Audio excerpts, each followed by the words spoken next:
The meeting to order. Sometimes it's nice not to stretch it all during the summer. Yeah. I'm thankful that this will be my last time to call a meeting to order. We had several big plans, but nothing worked out for us this summer. I think we have some incredibly important items on the agenda today that require the best of who we are. And I'm going to call you to the best of who you are in our conversations today. Before we dive into those, there are a couple of items on the agenda that we need to take care of. One is approval of the meeting summary. I would entertain a motion to approve those. So moved. I have a correction. Okay. I was not actually present. That's right. You were in spirit, though. I was in spirit. They can't hear you They can't hear over there. They can't Is this hear on? I don't think we've got the... Mics are not on. Just so y'all know, as technical as I get, so if this doesn't fix it, we're going to have to get it. And How about that? Does that help? Did that help some? Did that do it? Very impressive. Christopher, you had... It's working. Okay. Right. Correction, there's only one F in my name. Okay. I'm sorry. Any other corrections? That's my bad. With the name spelling and the absence noted, is there a motion to approve the minutes with those two friendly amendments? So moved. So moved. Sorry. We have a I don't think McGregor was at the meeting last time. In June? I think you were here for part of it, weren't you? And then you went down to Boise State, right? Yeah. And then left.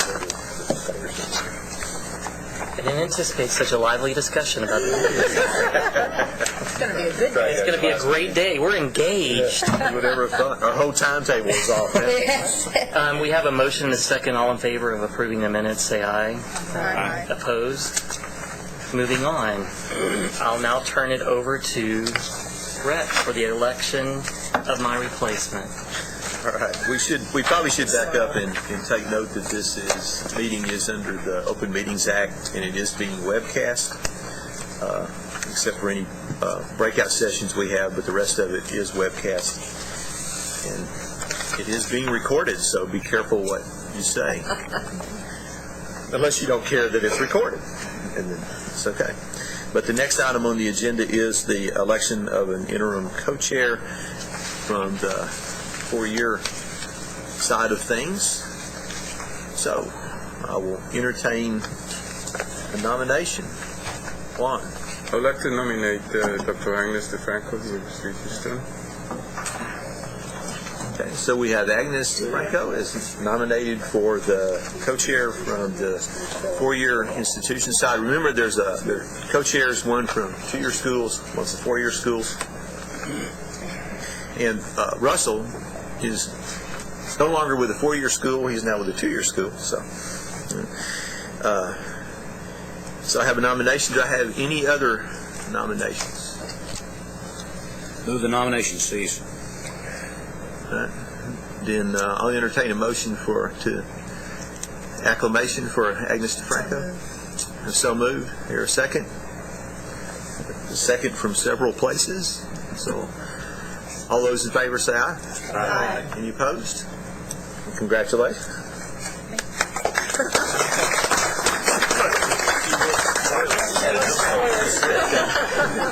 You don't look as happy as you should be. It didn't even take him 2 seconds to give you a chance to recover. I'd much rather sit next to Danny than you. I'm not quite sure how to take that, but thanks. Good luck, Earl. Okay. Got a lot uglier on that side of the house. Just like that. Aesthetics are what we do. I think we've made an excellent choice here. Agnes has been a very hard and dedicated worker on this committee for probably longer than she wishes she's had to do that. Thank you for taking that. Thank you.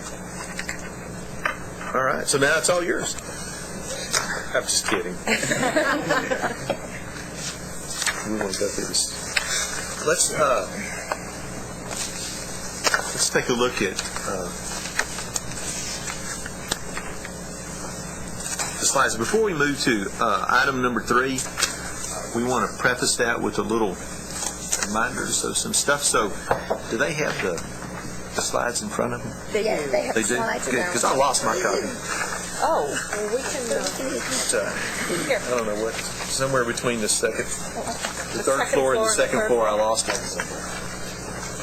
Okay, now I got more than enough to do. Okay, going to the next slide. This is to sort of set up the business that we need to conduct both today and at the next meeting. And if you'll notice that this is a timeline for how things get presented to the coordinating board for vote. And they first need to go to the SPP, which stands for what again? Strategic Planning and Policy. Thank you. I thought that was it. And then it goes to the full board for approval. And so, as you can see, in order to go to the January 18th board meeting, we would have to have everything finished by October the 1st, which is next week, which, unless y'all just really get ambitious today, isn't going to happen. But what we would like to do is have this recommendations from this group on the core curriculum, and then whatever the staff then adds to that or subtracts from it or whatever, ready to go to the full board at its meeting in March. And what that essentially means is that we have this meeting and our next meeting probably in November is when we normally meet. But we have this meeting and the next meeting in order to craft a recommendation on the core curriculum to send forward so that it can go to the SPP and go through the staff and then go to the full coordinating board so that everybody has the time that they need to process and revise and whatever they want to do to it. So I just want to impress upon you how important it is to try to move through the items on the agenda today and then to move through the items on the agenda at the next meeting as well so that we can have something crafted and ready to send to them for the March meeting. Okay, because keep in mind that even if all of that goes, sails right on through and the coordinating board approves it in March and so forth, then there's still an implementation time and there's going to be some time required for phase-in for institutions and so forth. So whatever we do today and at this next meeting, we're probably not looking at any kind of full implementation until probably fall of 2012 anyway. So if we want to have some impacts, then we really do need to kind of try to get ourselves through this. And we've been at this for quite a while, so hopefully we're on the downhill slide. I guess we'll find out. And hopefully not that downhill slide into the abyss either. Okay. So let's take a look at the next slide, which is sort of the work plan for today. And we're actually back on track. We're a minute ahead at the moment. Okay. But from 10:10 to 11:15, we'd like to consider recommendation of and vote on the component area descriptions and objectives, which were sent to you a week or so or 2 weeks ago, and also is in front of you in the packet. And we will get into a full discussion of those in a moment. And then at 11:15, we'd like to have consideration of recommendation and a vote on the guidelines for the component areas. And this is really the hour recommendations, semester credit hour recommendations for the component areas and so forth. And what we thought we would try to do today is actually, if we could, have a recommendation and then have a vote on that before lunch.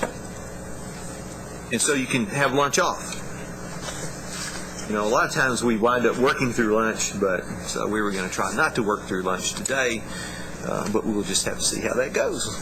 All right. So when I say it's time to vote, then just everybody drop everything and just say yay or nay. And then after lunch, we want to look at some recommendations for setting the expectations for how you're going to attain the core objectives in the component areas and so forth. And that will be a discussion that will actually lead into the kinds of things that we'll need to vote on at the next meeting in November, we hope. Okay. And then toward the end of the day, we'll talk about what kind of interim work we need to do, and we'll set our next meeting date as well. Okay. Any questions about any of that stuff? So, then we are ready to move on to agenda item number 3, which is consideration of recommendations regarding revisions to the core curriculum, knowledge-based component area descriptions and objectives. And those are in your packet.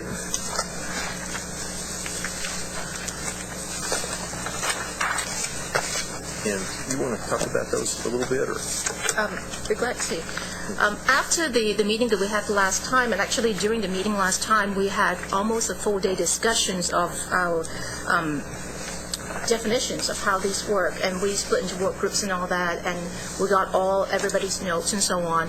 And when we look back at our meeting summary, it was also said that an interim group will come together, a small group will come together, and Russell, Rex, myself, but the bulk of the work, which is with a lot of other people, including Juan, Celia, Shannon, and Danita and Lorraine also help us in the assessment part of it.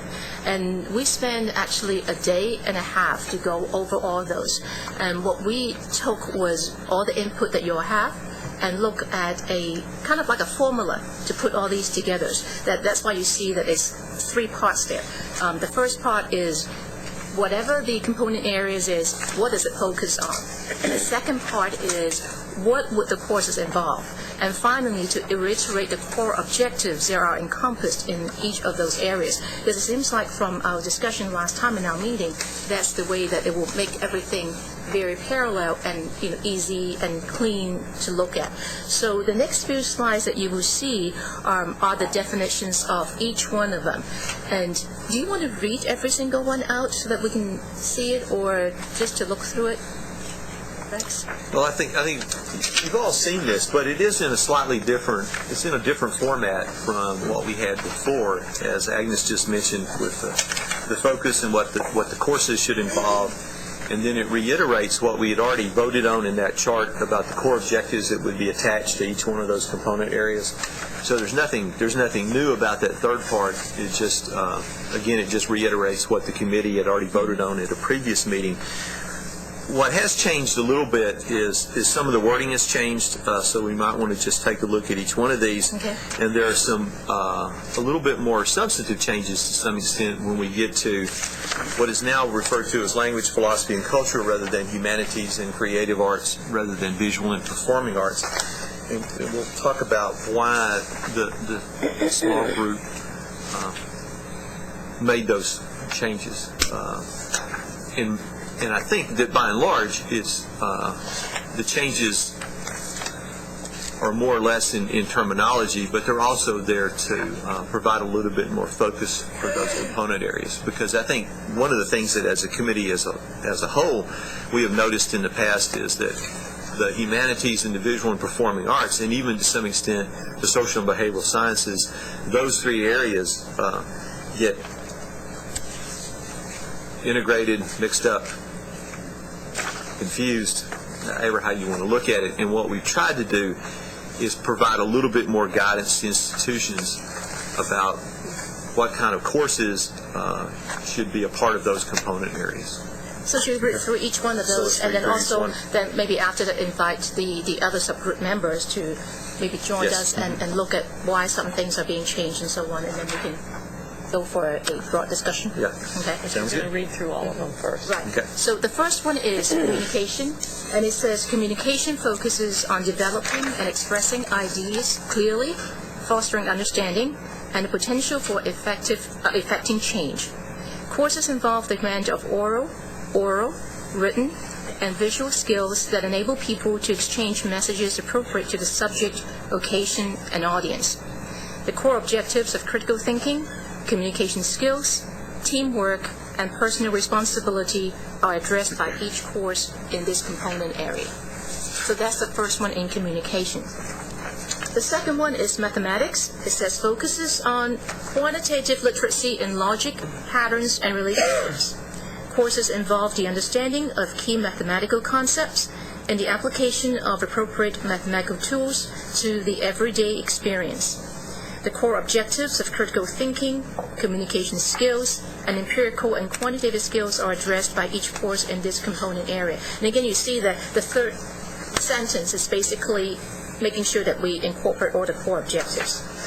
The next one is life and physical sciences.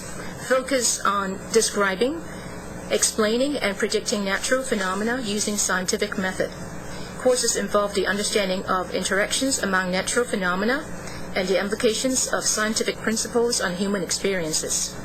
The core objectives of critical thinking, communication, empirical and quantitative analysis, and teamwork are discussed by each course in this component area. And the next one is the one that would change from humanities into language, philosophy, and culture. And it says it focuses on how ideas and values reflect and impact human experience. Courses involve the exploration of ideas that foster aesthetic and intellectual creation in order to understand the human condition across cultures. The core objectives of critical thinking, communication, and social responsibility are addressed by each course in this component area. For visual and performing arts, we changed that to creative arts, and it says focus on the appreciation and analysis of creative artifacts and works of the human imagination. Courses involve the synthesis and interpretation of artistic expression and enable critical, creative, and innovative communication about works of art.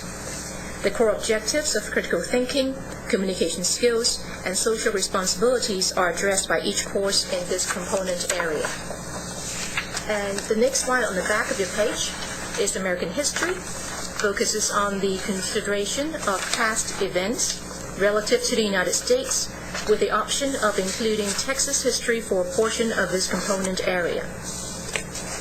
Courses involve the interaction among individuals, communities, states, the nation, and the world, considering how these interactions have contributed to the development of the United States and its global role.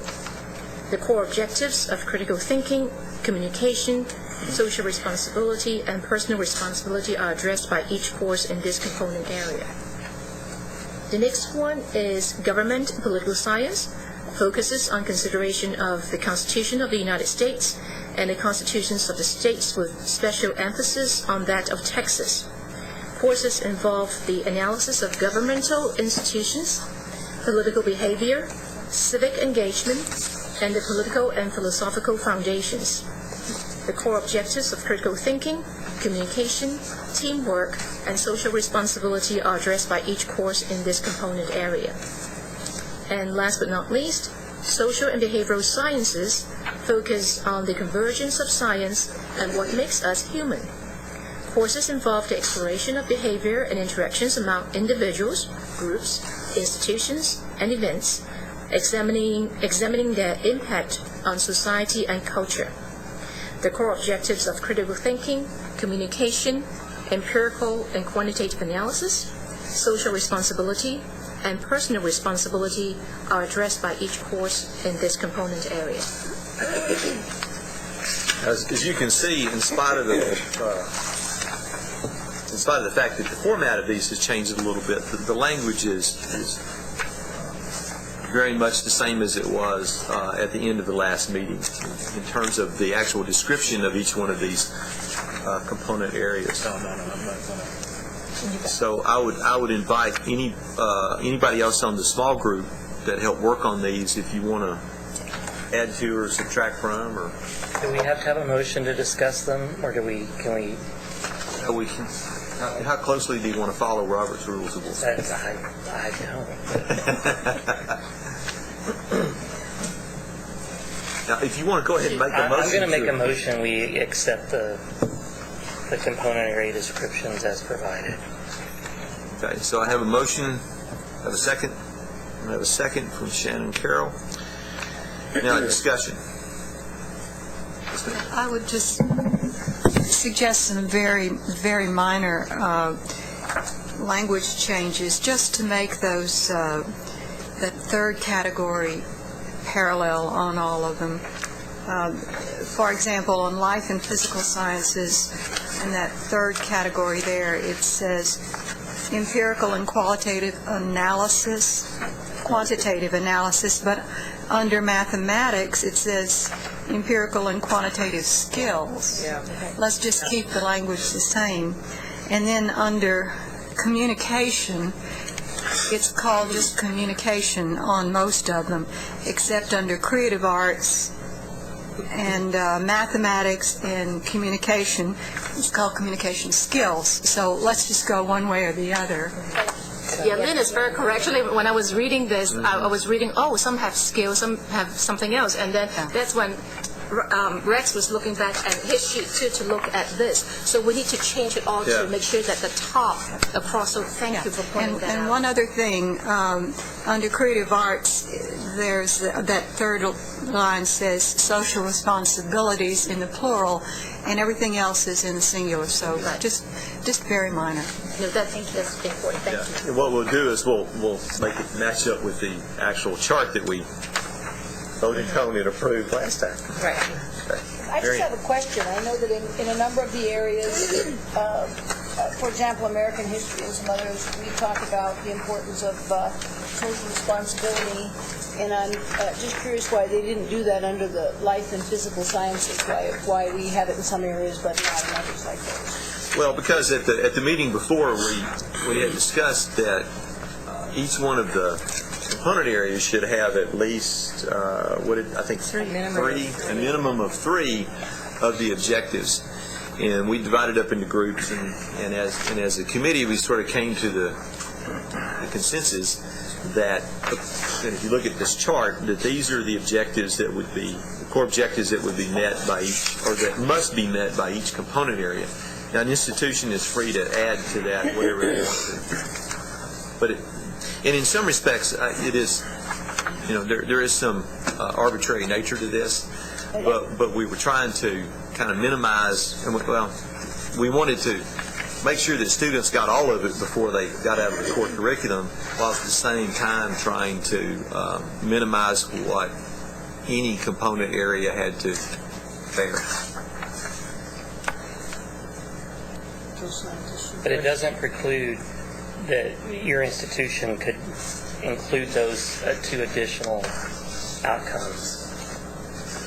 Right. Yeah, because this is the minimum that we're looking for, not a maximum. Jake and then Ted. I know we probably discussed this last time, I don't remember it, but the inclusion of teamwork under life and physical sciences. What was the rationale for that one? I know there's lots of lab work, we can have teamwork, but beyond that, I think I don't remember anything else. I think it was to encourage a pedagogical shift into the application of content, active learning into the pedagogy of teaching the content.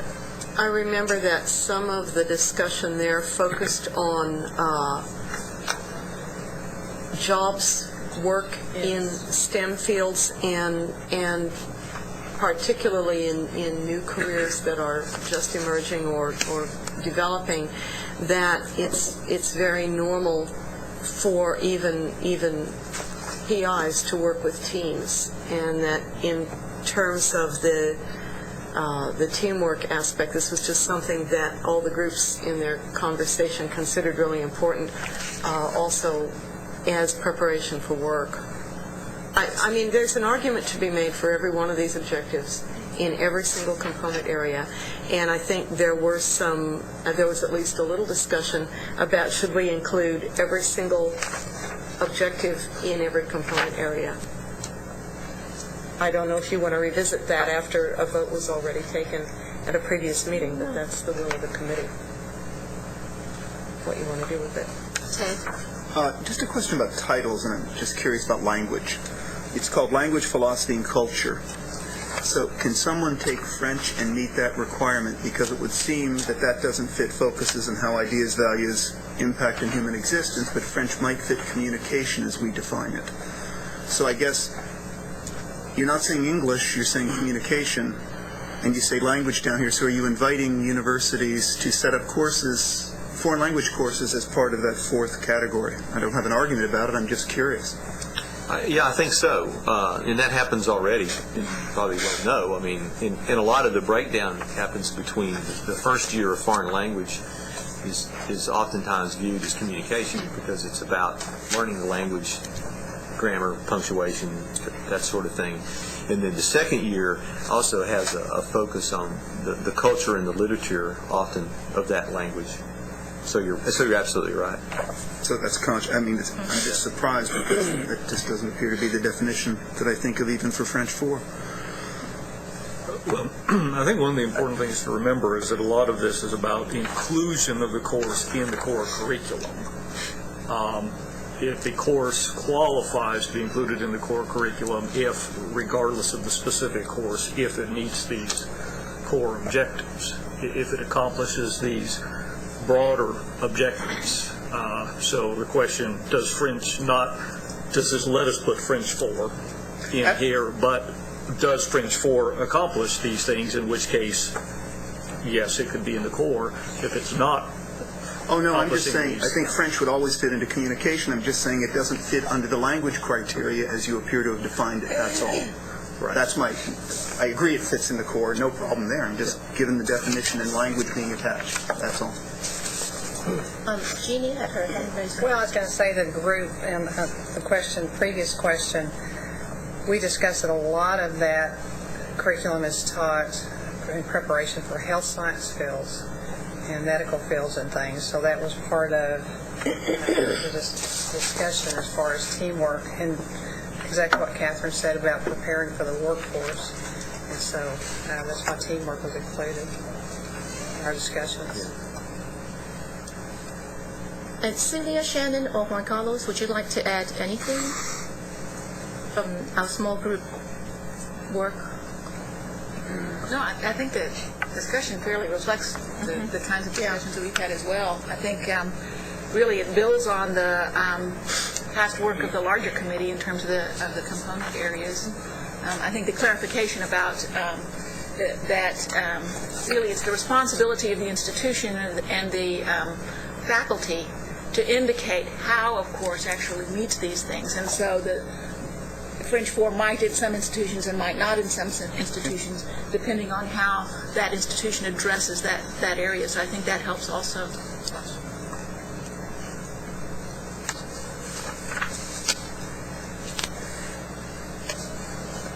I do want to note, Bill, we got oral in there. Saw that. I would call the question. Oh, you do that, you have to have a vote on it. You really want to follow Robert's Rules of Order. I was just going to ask for any further discussion. Yes, ma'am. Yeah, I would point out in answer to Ted's question that the second statement, these foster aesthetic intellectual creation across cultures, I think that does justify foreign language, Spanish, French, German, or really any other foreign language.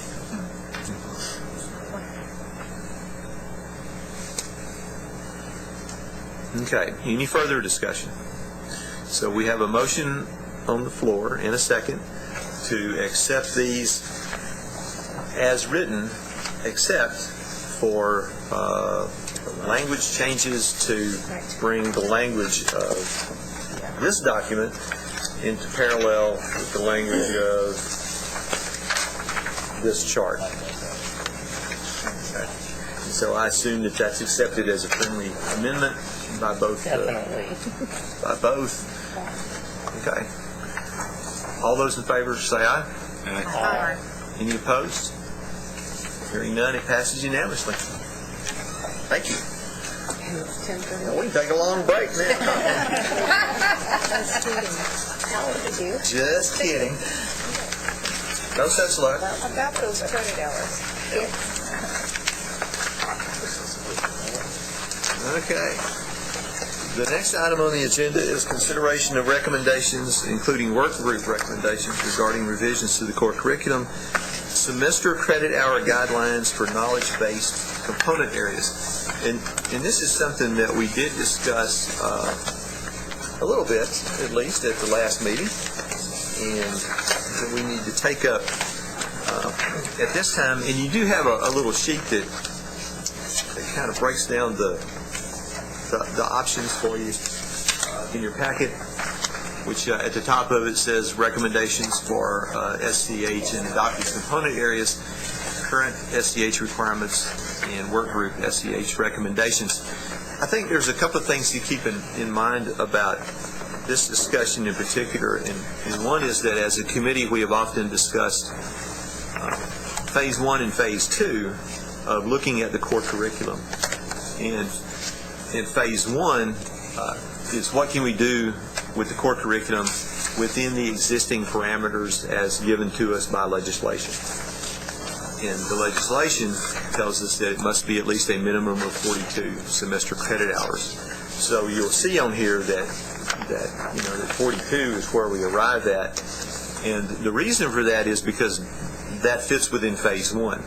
That doesn't necessarily mean that when we get to Phase 2, which would be a discussion of the core curriculum, if we could change the legislation, what would we then emerge with?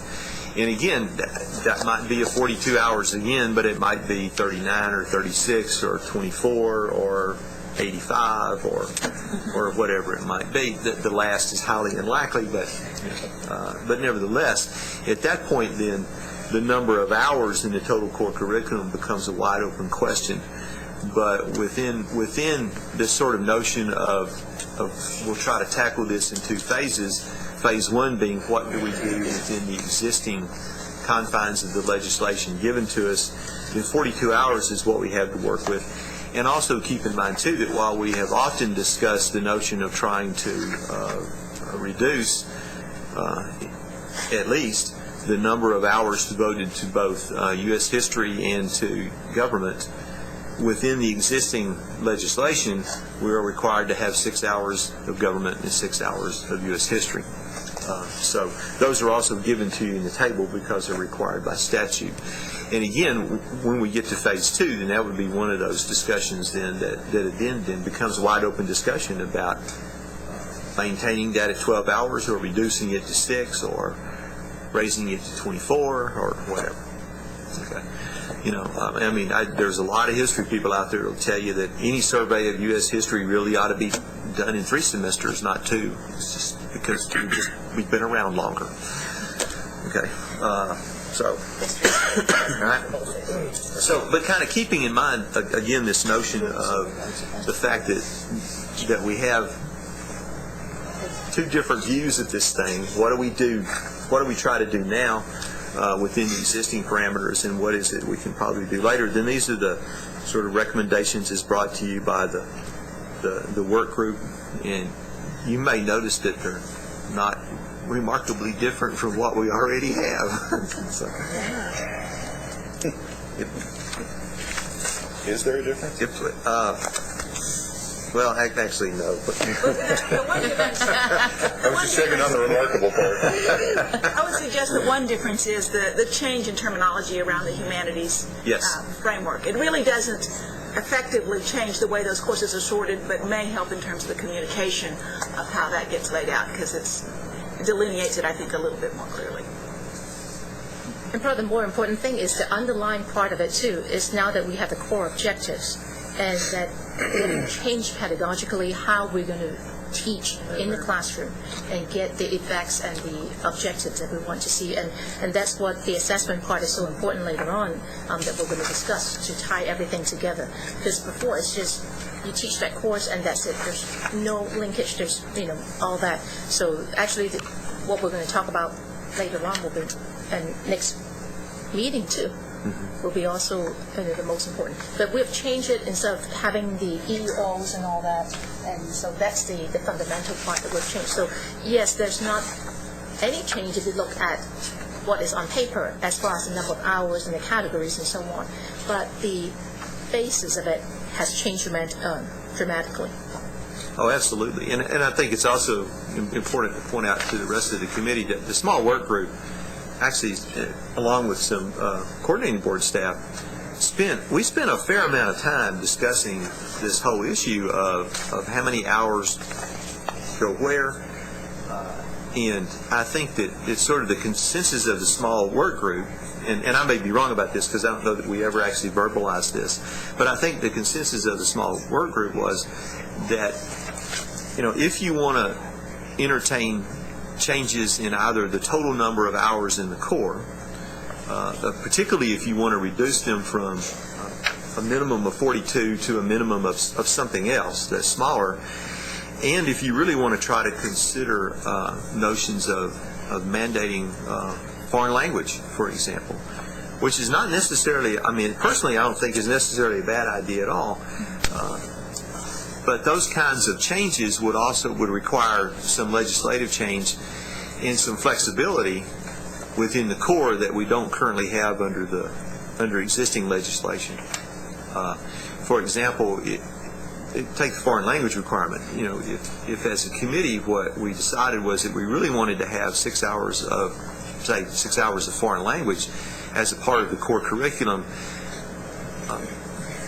in a lot of ways, the way to get those hours then would be to reduce government and history by 3 hours each, and then you would have an additional 6 hours within a 42-hour core to play with. Or you could reduce the core from 42 to 36 or whatever. So there's a lot of variations that you can look at if you can change the legislation, that if you're still looking at it within a minimum of 42 hours and a minimum of 6 hours in U.S. history and a minimum of 6 hours in government, a lot of those options tend to kind of fall by the wayside once you consider the 120-hour rule within which you need to try to fit your majors in those kinds of issues. So the possibility of change in this second phase discussion was also, I think, a piece of the consideration of this round, because if you're thinking about working inside of an institution where you've gone through the core curriculum discussions on your campus to get to where we are right now, particularly the middle at Saxon, that sort of stuff. You've done a whole bunch of stuff about that right now. I'm nodding to Rex because he's facing that blessing very soon. Week from Monday. So you have that, and then if we were to do a change that would require the campuses then to potentially restructure their core again, and then look at another restructuring of the core into the future, knowing that the real way that this happens with great effect on campuses is that faculty are actively engaged in, and feel like they have a real ownership in what the core is about. It takes a cultivation of that to happen, but that's where the nitty-gritty, in my mind, actually hits for the students, because it's the engaged faculty member with the student around something they've espoused that makes it move forward. And so I'm reluctant to move our faculties through several potential changes on the way to the final goal. See, I agree with you on that. In fact, I would almost even come to a conclusion that the notion of the foundational component areas, as we're looking at this, almost becomes irrelevant. And the idea that if we've got the objectives, it's be up to the faculty, as you pointed out, to determine which courses and how that meet those particular objectives. If we're talking about total number, that's one thing, but it almost seems like the foundational component areas within what you're talking about really do become irrelevant. It's whatever the university faculty determine the courses that meet those particular objectives are. Why have the component areas in the first place then? Well, I think there's perhaps two responses to that. One is that the legislation does specify, at least in some sense, it does specify component areas. There is a part of the legislation that says hours must be in these particular areas that tend to follow the ones we have here. Well, SACS also. And SACS does too. Right. I mean, and so the other part of that is that SACS also says that we should have courses that go across at least 3 areas. Okay. Especially when it comes to transfers from community colleges to different four-year universities and so on. If we don't have the component areas, then it's going to be a little bit rougher when we get to that part. So the component areas give us the foundation, and then the objectives give us the outcomes. But I think there's another response to this as well, though, and that is something that we've talked about almost from the inception of this, and that is that a core curriculum or general education also serves 2 purposes. One is that's embedded in the core objectives, and those are what kinds of, for lack of a better term to use here, what kinds of skills do you want students to come away with? Reading, writing, critical thinking, problem solving, and so on. But also that there should be some breadth of knowledge embedded in that general education requirements. I mean, which is why SACS then spreads it out over those 3 areas, but that there also should be some breadth of knowledge involved in a student's general education, so that they have at least some introduction and some notion of a world broader than their own major. And so I think the component areas, and I think this is why they wound up in the legislation, is that those component areas then are also an attempt to try to get at that notion of sort of breadth of general education as well.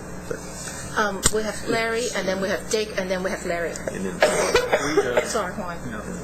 We did, when we started this whole discussion, however many months ago that was, we were looking at LEAP and some other things, and actually the very first line on there that we tended to gloss over because it was a no-brainer was that the core curriculum also includes foundational knowledge in certain the critical disciplines, the basic disciplines that go into a liberal education. And so that's where our component areas came in. We have put our focus on the objectives, the non-discipline based objectives that we need to make sure are integrated into those component areas. But there's that foundational knowledge piece too that ties pretty well with the component areas that we've been working with.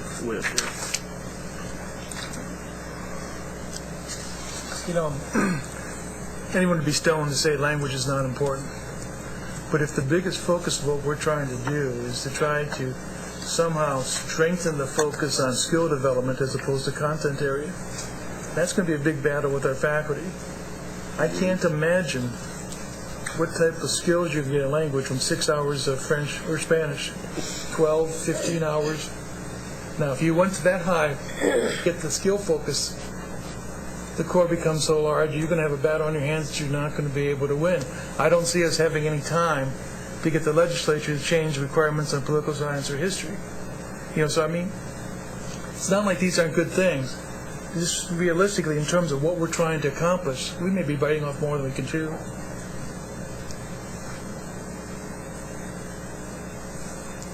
Larry? Couple of questions. First question kind of goes along with Russell's point earlier. Are we now considering the recommendation from the work group on the semester credit hour adoption? Is that what we're focused on right now? yes. Okay. Have we had a motion on that? No, we have not.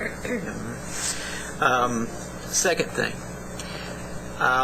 we have approved the definition of the foundational component areas, Yes. but nowhere in anything we have at this point do we have a definition of the objectives. Yes, we do. Yes, The core objectives, we approved those 2 meetings ago, I believe. back in March, I believe. Back in We March just, or didn't, we April. just didn't get them again, right? Right, no, I'll be happy to get you copies after lunch if you'd like them, yes. So we got to go back. Yes. Can you do it now? We can get them for you very And to quickly. the first point, I would move that we accept this recommendation. Second. I have a motion and a second. Further discussion. We do have some people. Juan, I know you wanted to speak. So. I just want to add that as far as I recollect all these efforts, where we were aiming to make sure that the core completers would be able to satisfy all the objectives in terms of all the skills. And that was our main concern, that the recommendation from the industry and employees and graduate schools, whether the students were able to complete these objectives. And therefore some of the ideas about the capstone courses and so on to make sure that this occurs. So I think that what we were trying to do, and what I was considering, is more of like a change of a culture, that each of the pieces of the core are not just discrete pieces that are just going to add up to a whole, but the whole culture needs to change, that actually all begin to integrate into a whole. I'll give you an example, life and physical sciences. You mentioned, for example, teamwork. But the idea of how in science you need teamwork is because that's basically what science should be. It is a lab experience. It's all about experiments and participating in an experience in which there is some objectivity as part of the process.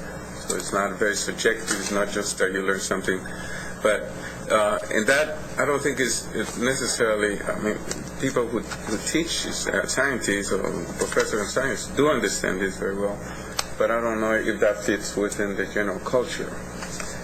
Communications in life sciences as well. You know, we're going to ask the students to communicate well.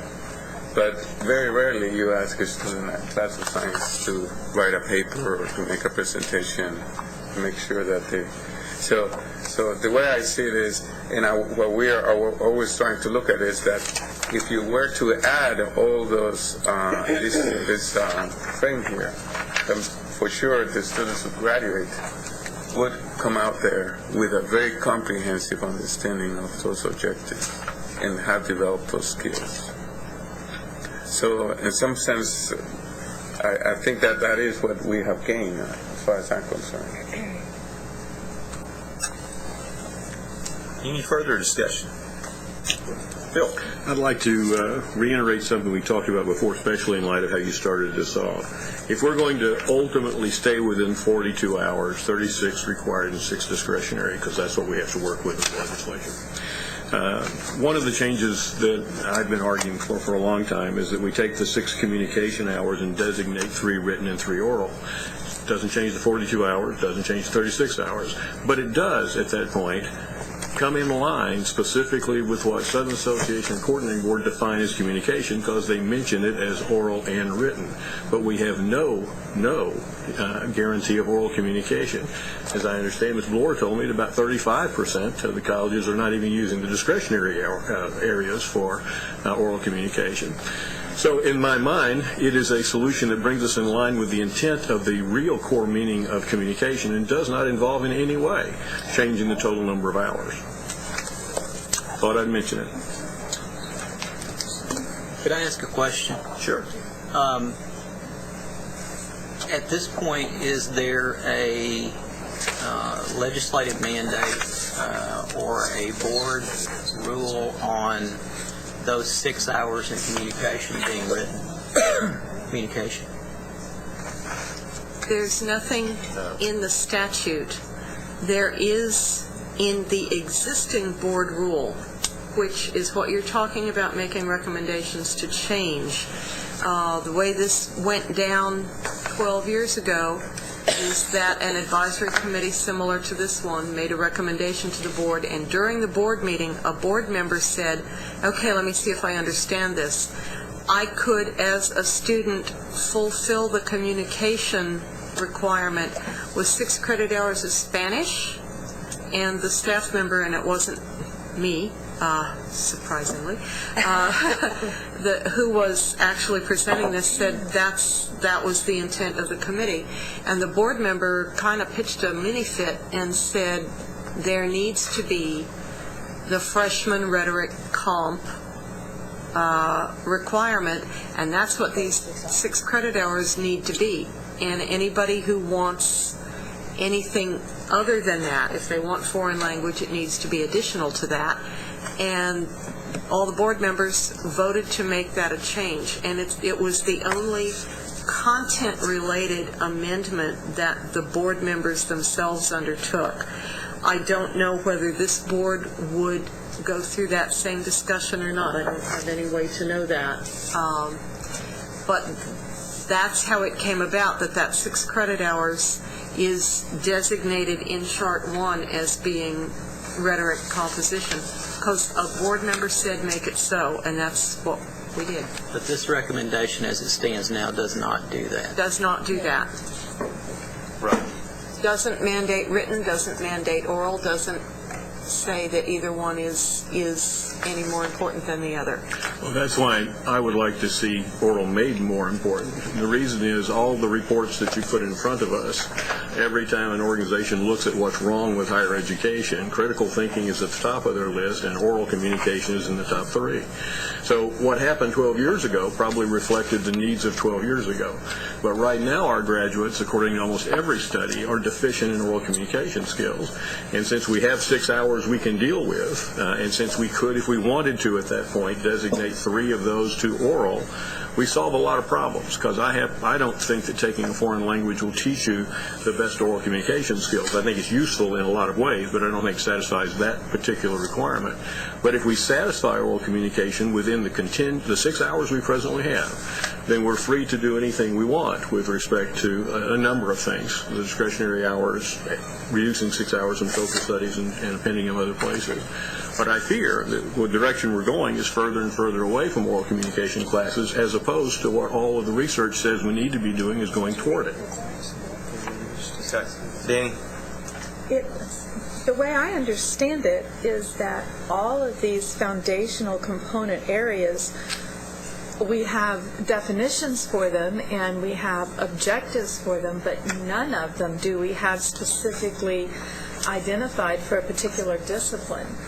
And I thought that that was the intent, so that each individual institution could choose which things most needed to go into those component areas for the students at their institution, as long as we met the objectives across the board that we need for a core curriculum. So I would hesitate to designate any of the component areas to have a specific discipline attached to it.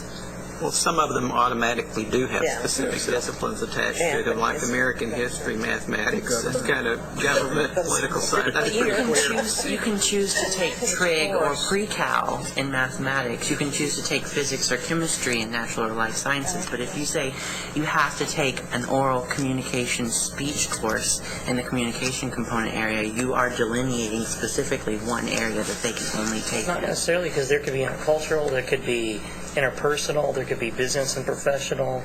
But it has to be oral. Well, in the math class, it has to be math. In other words, I'm just saying this is a communication class, and there are 2 different sets of skills here. If you take a higher math class, I understand that, but you could omit completely an oral communication skill set and still satisfy the communication. You can't omit completely the math skill set by taking other kinds of math. They all teach you the skill set. So in my mind, this isn't really focusing on discipline. It's focusing on skills that are not readily apparent always in the others. The fact that we put communication down in general is one of the things we want in every one of these, critical thinking, communication, and so forth. Well, guys, we've been doing what you're saying for all intents and purposes for the last 12 years, and we are deficient in oral communication skills, according to all the research. We've lifted up the institutions, we've tried to write across curriculums, create oral communication adjuncts, so forth, but the truth is, we are deficient, and there's not a thing that I see here designed to address that deficiency. Well, I will beg to differ on one thing. Oral communication is not left out completely, because if you read the component area definition of communication, it says courses involve the command of oral and so on skills. And so what that says to me then is that when colleges put forth courses to be included in the communications component area, they are going to have to demonstrate that there is oral communication within that. So Celia and then Lynn. I can understand that it would be easy to default into present definitions. And so I'm suggesting that potentially we could re-emphasize the oral. I can also see a class being developed where it's not strictly speech or not strictly writing, but it engages the two. So I wouldn't want to exclude an institution's capacity to be creative in the way that they do it by saying you need 3 hours here and 3 hours there. But you might say in that first line, focuses on developing and expressing ideas clearly, both orally and in writing. Understanding just because it would kick us maybe a little bit out of this is comp and and rhetoric as a course. That would be something I might consider as a potential. I don't know if that would address your concerns, but it might lead in that direction. Lynn. Yeah, I would prefer that we keep that 6 hours as flexible as possible for the institutions to see how they want to use it, because I think in many cases, though we may be challenged with oral communication again and again, I hear that the worst skill is written communication. And if the school feels that they need 6 hours in that rather than emphasize oral communication in other ways, I would hate to put them into that box. Well, and along the same lines, if we're looking at longevity of the relevance of what we've developed here, then the more constraints that we put on it, we don't deal then with how the world changes. And so I agree with your point that we need to leave it up to the institutions. Because the institutions can vary according to what's happening in the real world at the particular time. If I understand from what Catherine said, if this were to be accepted as a recommendation, the old "it's got to be common rhetoric" would not be in force anymore. This would come in its place. Right. Okay, let me just back up and remind us of where we're at procedurally at the moment. We have a motion and a second on the table to approve, to approve recommendations for semester credit hours in adopted component areas as presented by the small work group. Now, Bill has proposed something different as either, and Bill, you want to propose that as either a substitute motion or as a friendly amendment? Or you could do both. You could do one and then the other if you so choose. Whichever one you think would be appropriate. Well, try the friendly amendment first, and if it's not accepted, you can go to substitute motion. I'm a friendly guy. Let's do that. Now it's up to, I think, Larry, you made the motion. So it's up to you to either accept or reject the friendly amendment. I'm friendly too. Okay. I will accept it. Okay. So the motion on the table then, currently, and is the second okay? I'm sorry, is the second? It is. Was Russell? Who was the second? Russell. Second. Russell seconded that one. If I say yes, then we're going to vote on whether that... Then the motion becomes to accept the recommendation from the UEAC work group as is, with the exception that under communication it would be 3 hours, it would still be 6 hours, but 3 written, 3 oral. If I got that right, Bill?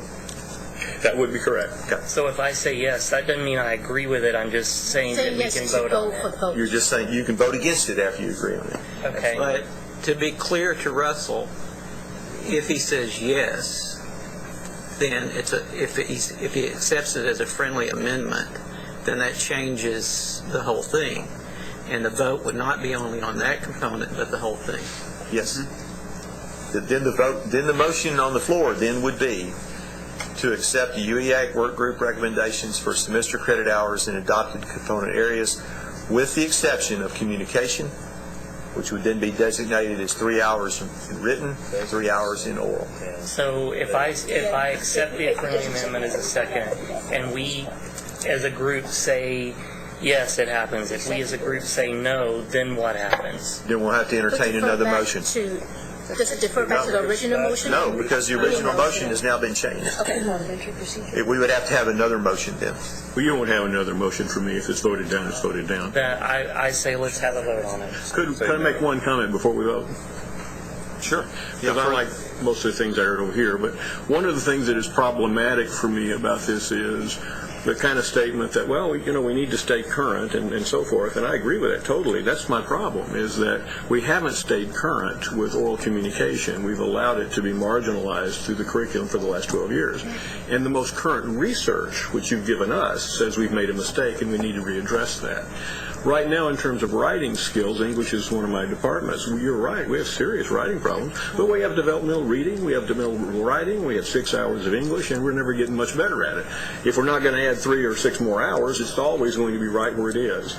So we're not solving the problem in English by keeping it this way. We can address the problem in oral communication, however, and your institution could take that 6 discretionary hours and require another English class if they wanted. In other words, they have the option to put 9 hours of English on the table if they wish. But oral communication is not being addressed anywhere. And I would say with Bill too is just saying that of this 6 hours, 3 of it has to be an emphasis of oral communication and 3 has to be an emphasis in written communication.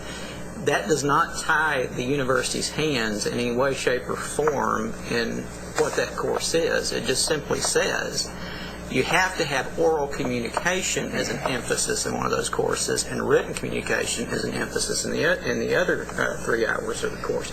Or you could have it 6-hour courses, which are integrated into oral and written communication. It doesn't really tie the university's hands at all. It just simply says oral communication is an important skill that needs to receive attention in the course as much as written.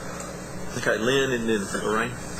I think we have to admit that it does tie our hands in terms of SACS accreditation, because SACS wants to see if this is being taught and emphasized, that it's taught by people with 18-plus graduate hours in that field. We've run across that problem at Midwestern with several teachers emphasizing speaking, public speaking in courses and so forth. And the speech department has said, no, if they don't have 18-plus graduate hours, we cannot have SACS approve that as a major emphasis in that particular course. So we're talking about speech, particularly the speech department. But that's any discipline. Yes, that's true. Lorraine? Thank you. I really appreciate Danny's comments and Celia's comments about institutional flexibility and how important that is in terms of the delivery of these objectives. And so I'm concerned about delineating it further. I want to give an example of a way in which that wouldn't work well. At Texas A&M, we're developing a process for C courses. C courses are communication courses. In the communication courses, there has to be a group basically certifies that course that there's a substantial amount of oral communication that will exist within that course. Because, again, we agree with Bill, it's a really important thing to do.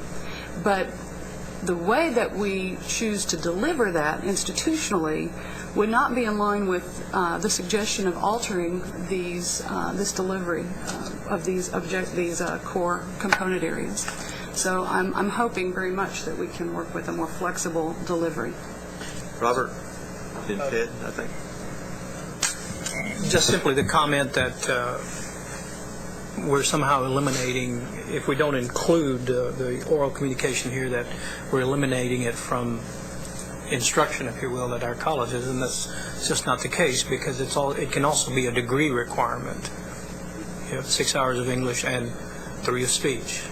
That's how we choose to deal to make sure that that oral communication has not been just done away with. Ted? Yeah, it strikes me too. I think practically what would this mean for a faculty member? It would mean in course objectives. It's really important if you say I'm a speech class where it's presentations versus we are doing both reading, writing, and speaking. And you'd list in your objectives, well, I'm an engineer and I'm going to learn how to give a public presentation. But I would hate to think an engineer would be taking a course purely in public speaking as opposed to writing. I mean, it's really the integration of the two. I like the flexibility as well. I'd be very afraid of moving away And I think the idea of "and" is really important. You don't just want a writing course or you don't want a reading course. You want both in both 6 credits. At least that would be my argument, and I think it's a more flexible one as well. Okay. Celia?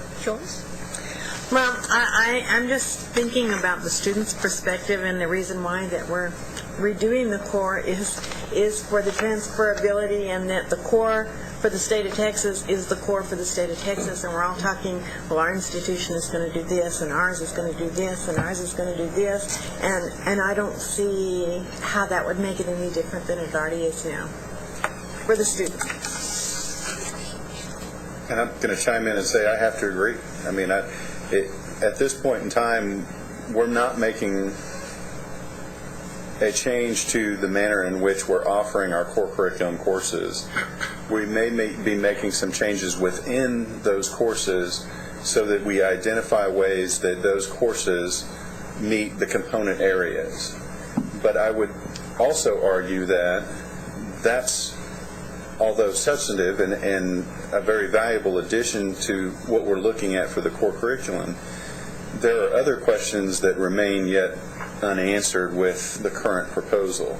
And we may get to that as we're moving forward and discussing, okay, what specific courses should be under this area. If we're not going to get into that kind of discussion and we're leaving it strictly up to the institution, then when a student transfers from one institution that only requires a 3-hour writing course and a 3-hour oral course, when they transfer to another institution that requires 6 hours of literature, they don't have the same core curriculum. They don't have a comparable core curriculum because they've had a different set of requirements. To me, that doesn't necessarily indicate that we have a statewide core curriculum. The other aspect that proves this point is the 6 hours of institutional option. That's not 6 hours of statewide core curriculum.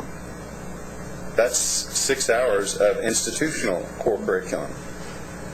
And I think it's a challenge to make the argument that those 6 hours truly meet the definition of a statewide core curriculum. I'm interested to hear that discussion, but I'm not sure that it necessarily rises to that level. And I think that we also have some other areas, like the issue that Bill raised in terms of, let's talk about some of the hard issues of, do we need to have a separate oral course to help students with their speaking skills? Do we need to look at one of the other major components of core curriculums that are incorporated in institutions across the country, like foreign language? And although I understand the discussion that, well, what can a student really get in 6 hours? Well, they can get a lot more than they're getting now with none. So, I mean, while that may not be sufficient, and I'm not arguing that that's enough, on an international basis and looking at the competition that we are facing on an international and global perspective, every other country requires foreign languages starting in as early as the 1st grade.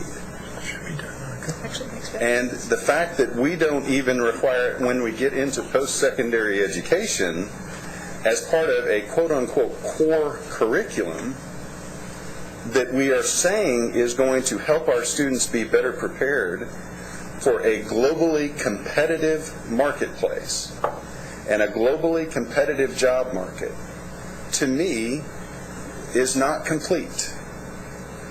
And I truly appreciate the efforts and the challenges that individual institutions are making with their core curriculums.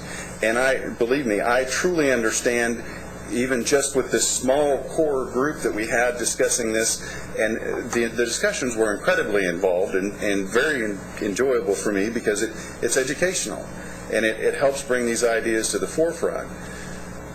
But the competing interests, the differences of opinions, all of these come together to a point where we become static.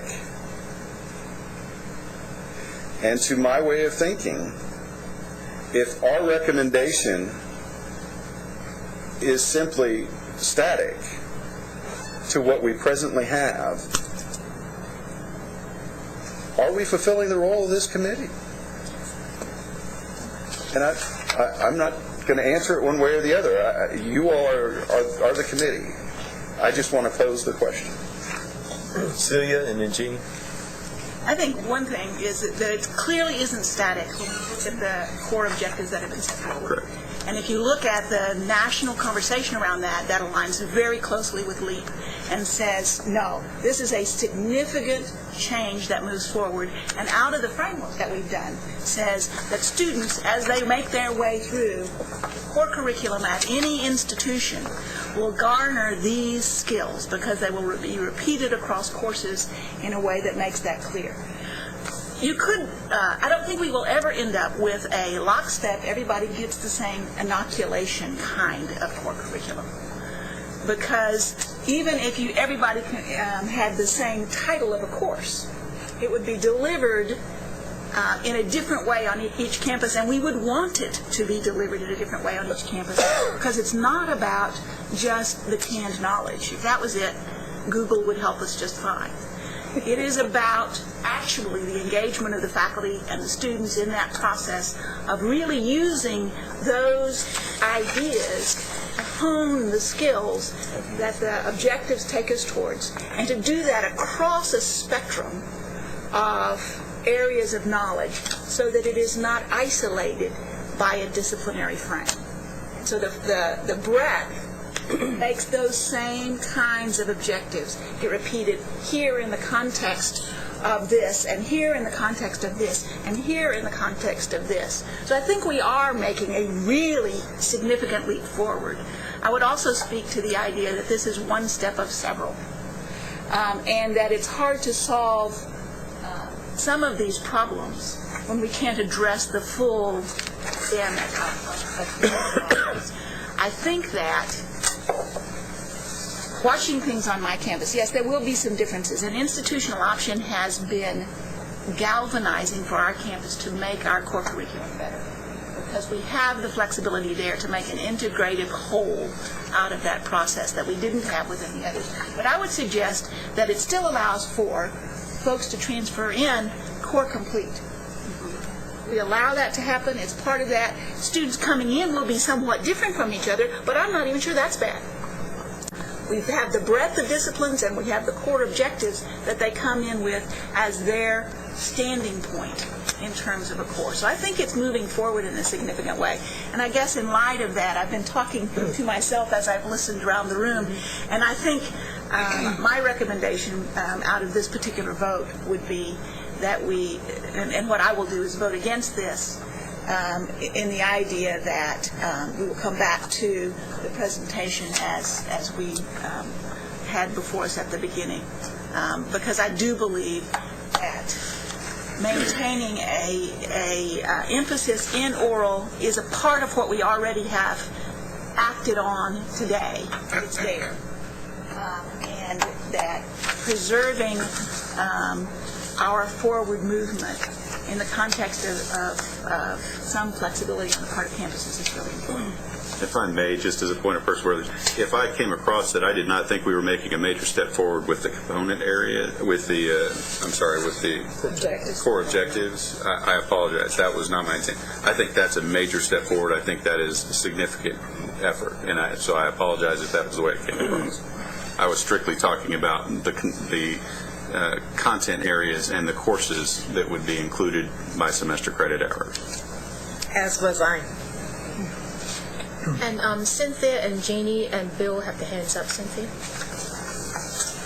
was a while back. I'm sorry. No, and I think what's happened is I've kind of lost what I was going to say. I think what I was going to say is the description that we have includes the oral and the written and the visual and the oral, and so equally, yeah. I'm not sure why we're focusing on that one can just be written or one can just be oral, because that clearly states that we have to address each of those. It doesn't say or, it says and.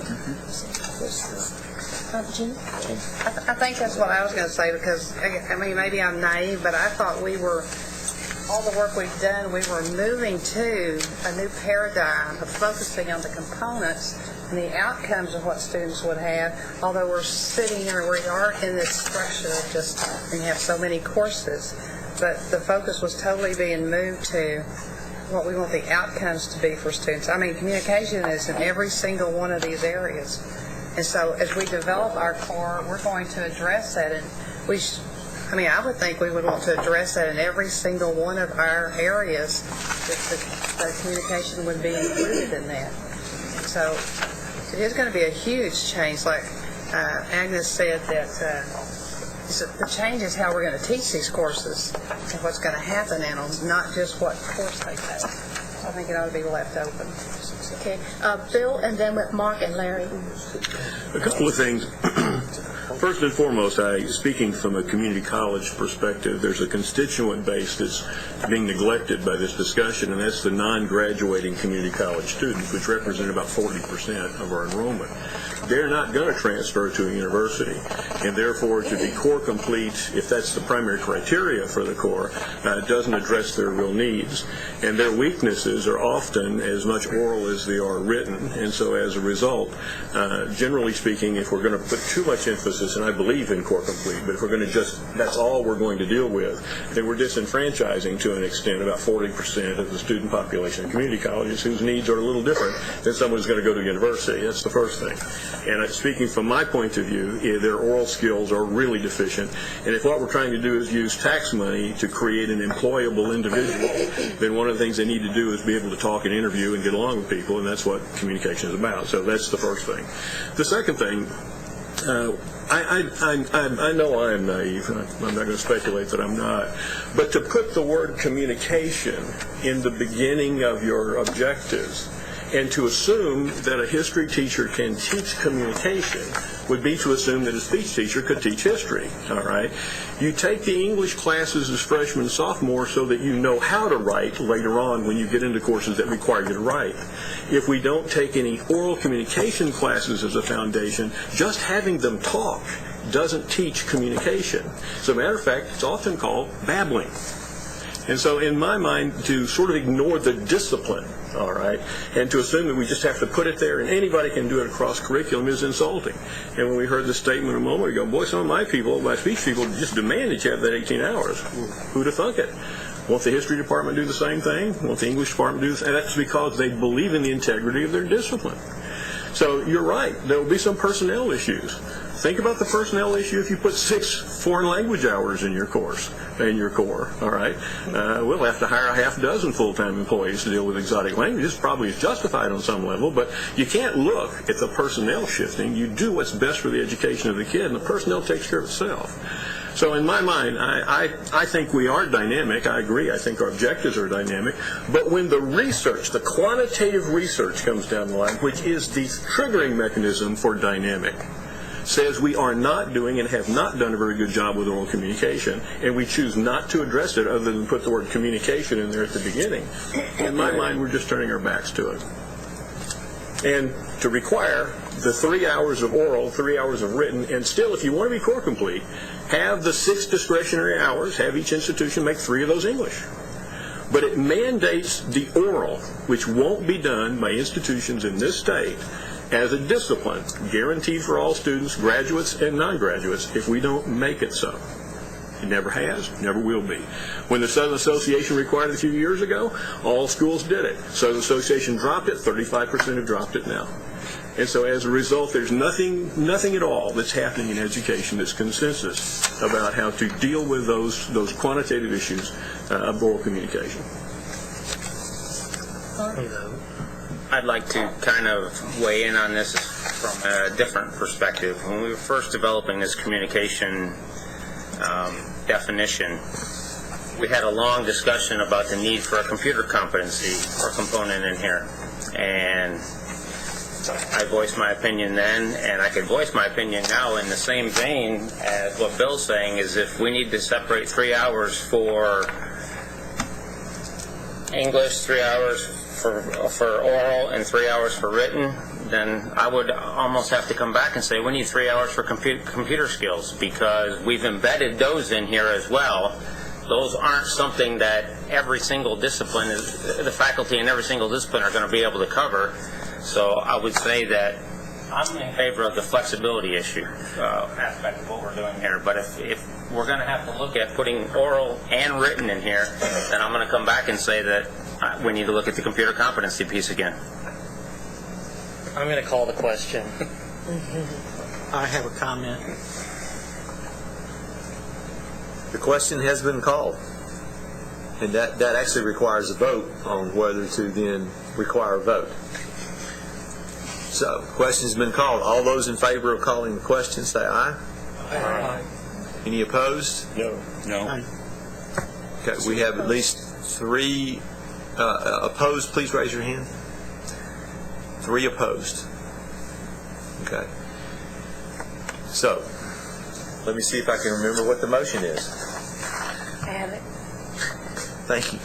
Actually, the motion is to accept the UEAC work group recommendations for semester credit hours in adopted component areas, with the exception of communication, which will now be designated as 3 written, 3 oral.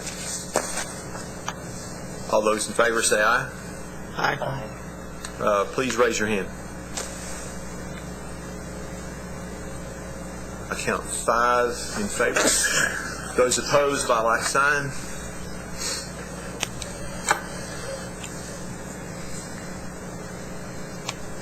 I count 11 opposed. Okay, so the motion fails. Abstain? Any abstentions? Okay.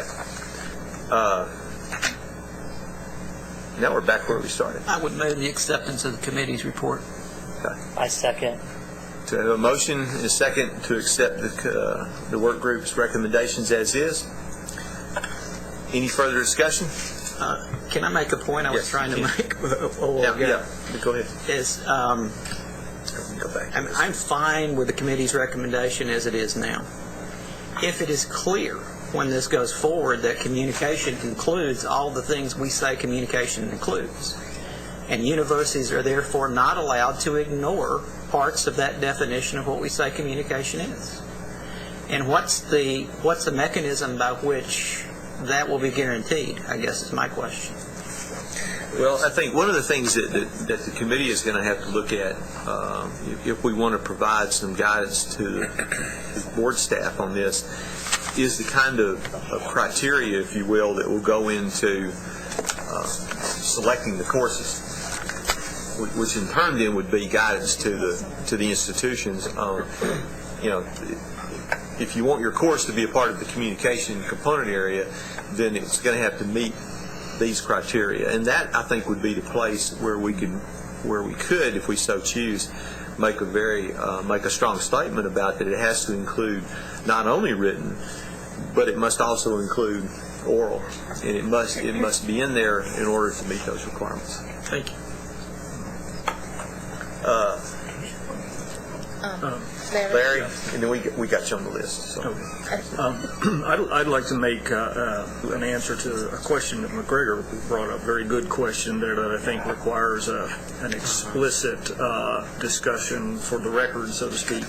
You'd asked about the 6 hours institutionally designated option and how does that equate to a statewide core curriculum. And I agree with you from the course level, component level aspect, that really doesn't, equate to state level.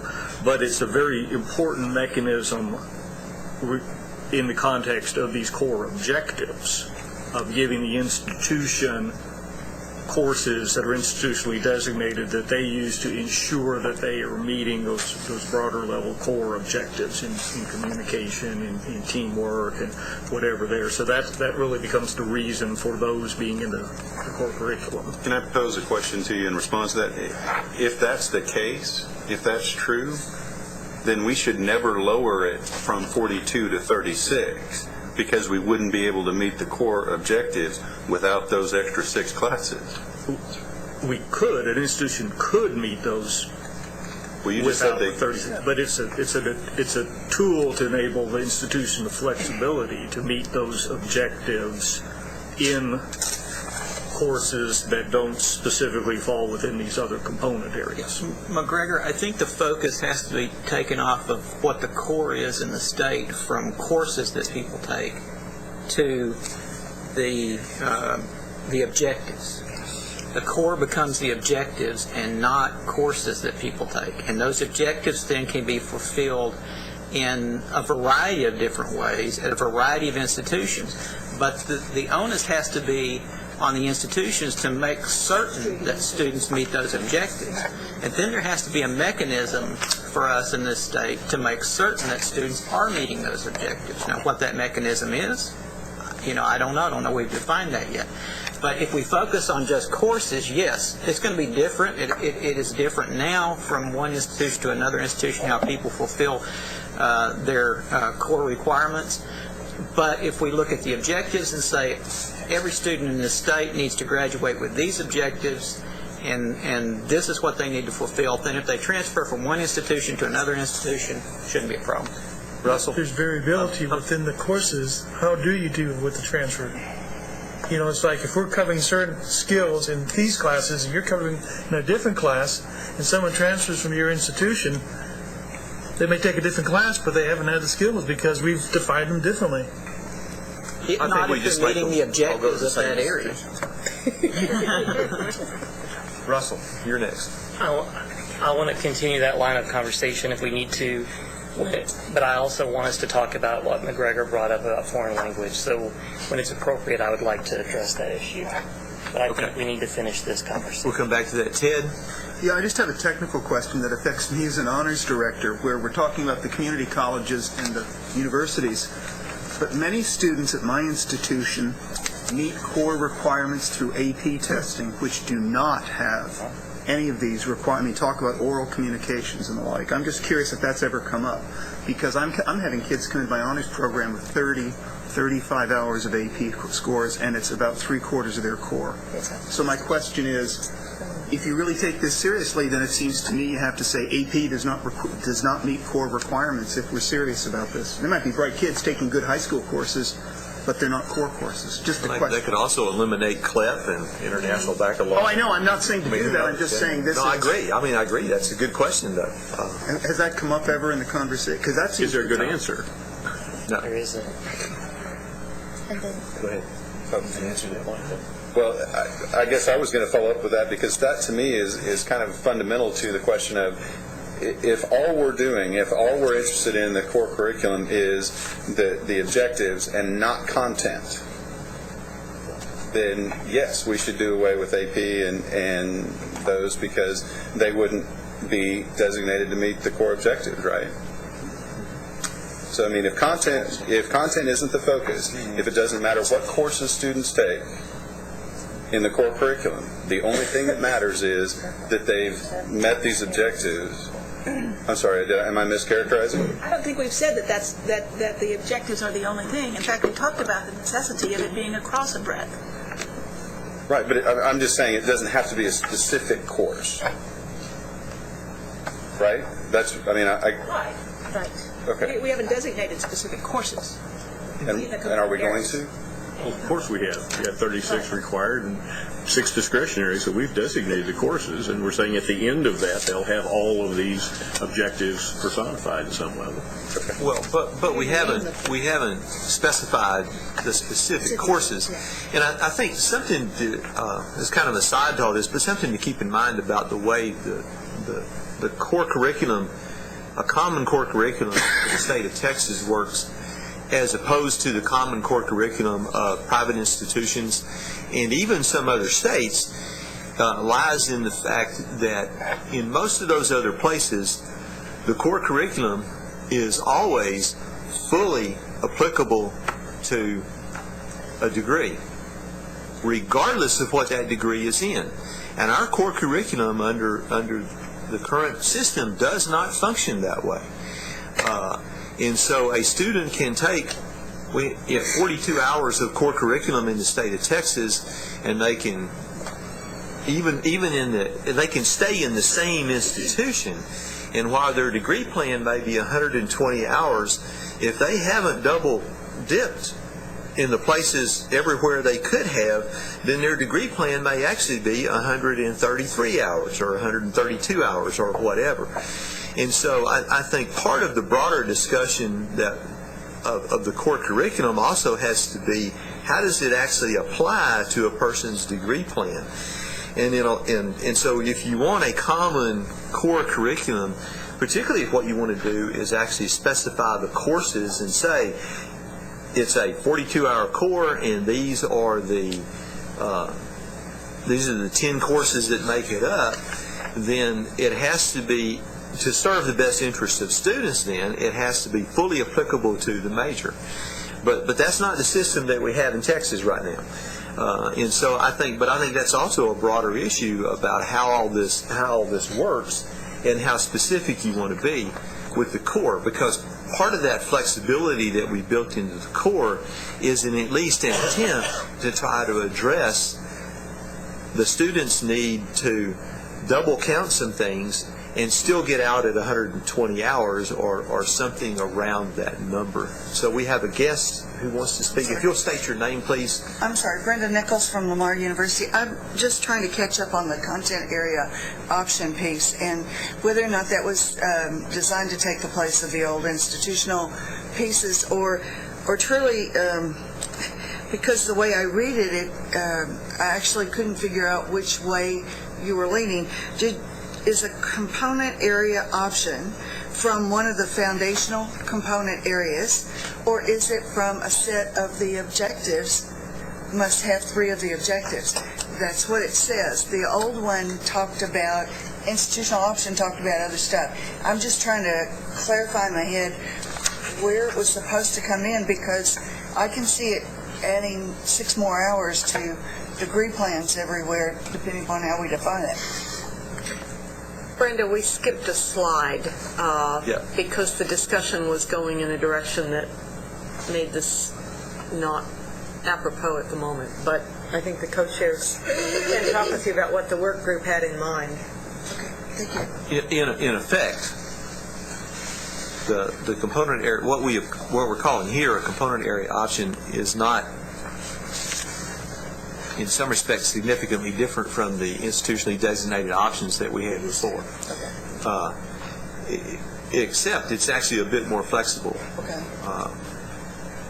A little bit, but it must include a minimum of the 3 core objectives. In other words, under the current system, your institutionally designated options can really be outside of those things, even within core, our current intellectual competencies and so forth, can be outside of all of those.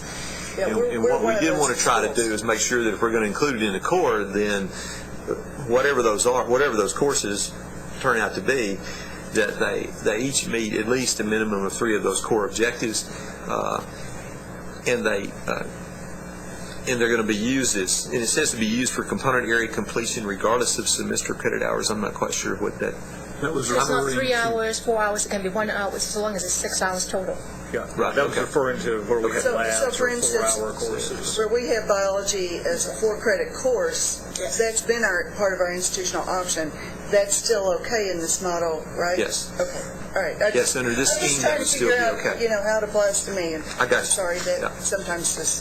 And I think you're right. The use of the terminology component area option may actually give the connotation that it must come from one of the component areas that's above. What I was trying to figure out. Right, and that was the discussion we were having and couldn't quite decide. And while that could be the case, it's not necessarily the case. Okay, great. I thought it was. I thought one of the parameters for selecting a course for the component area option is that it would have to be from one of the other component areas. Yes, that and meet the core objective. I don't believe that was the. I don't think it was either. Being a part of that committee, I don't believe that was. It had to meet the skills like critical thinking and communication and quantitative, but I don't recall it ever having come from the component area. I thought that it was the content. Unfortunately, by statute, it has to be in the component area. Well, then we have an awful lot of colleges that are currently in violation of that, because a lot of them have fitness classes in there. And I don't disagree. Yeah, okay. And computer.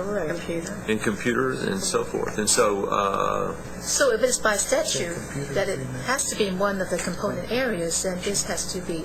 So develop a recommended core curriculum of at least 42 semester credit hours, including a statement of content, component areas, and objectives of the core curriculum. That's the way I'm reading it. I mean, Hear it again?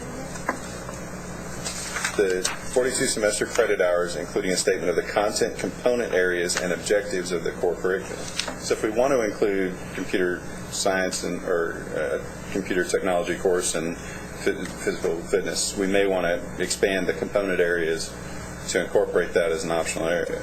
Does that read to exclude the capacity of having addressed those in the component areas and addressing additional things in the institution? well, it would seem to. I think what and Catherine, you may be able to correct me on this, but I think what happened is that the previous people who worked on the core curriculum, in a sense, decided that an institutionally designated option was in and of itself its own component area.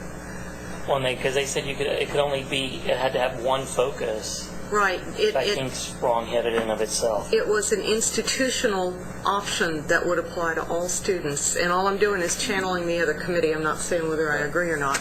But this originally, the discussion that brought the IDO into being was trying to address two things. First of all, the fact that the committee had determined a number of perspectives. You'll remember in addition to the basic intellectual competencies, there were also curriculum-wide perspectives, and there had been a couple of reports recently, particularly having to do with the globalization or internationalization of higher ed, that recommended against what one report called a three-semester credit hour foray into exotica, which they said really doesn't give you a sense of globalization or internationalization if you segregate it to one 3-credit hour course where you might study one particular thing. That's not the same as globalizing a curriculum. And so for things like ethics, for things like multicultural and intercultural, that was one of the things that people had in mind, that this could be used to address some of those more directly if the institution chose to do so. Also, there was a sense at that time that institutional role and mission had a unique role to play in how that institution's core curriculum was shaped. And a lot of the discussion went to the fact that while community colleges tended to share more of an overall role and mission because they had the taxing districts and mandates that were local, that all institutions and each institution had a unique role to play in Texas higher education, and that committee wanted a way for an institution to be able to link the core curriculum to its particular role and mission, what we called at that time role and scope. And you know, that's nice. Historically, what you all need to think about is what about today? What about now? And how does the way that higher education has evolved or developed or changed over the last decade and a half, how should that be addressed in what you're trying to come up with today?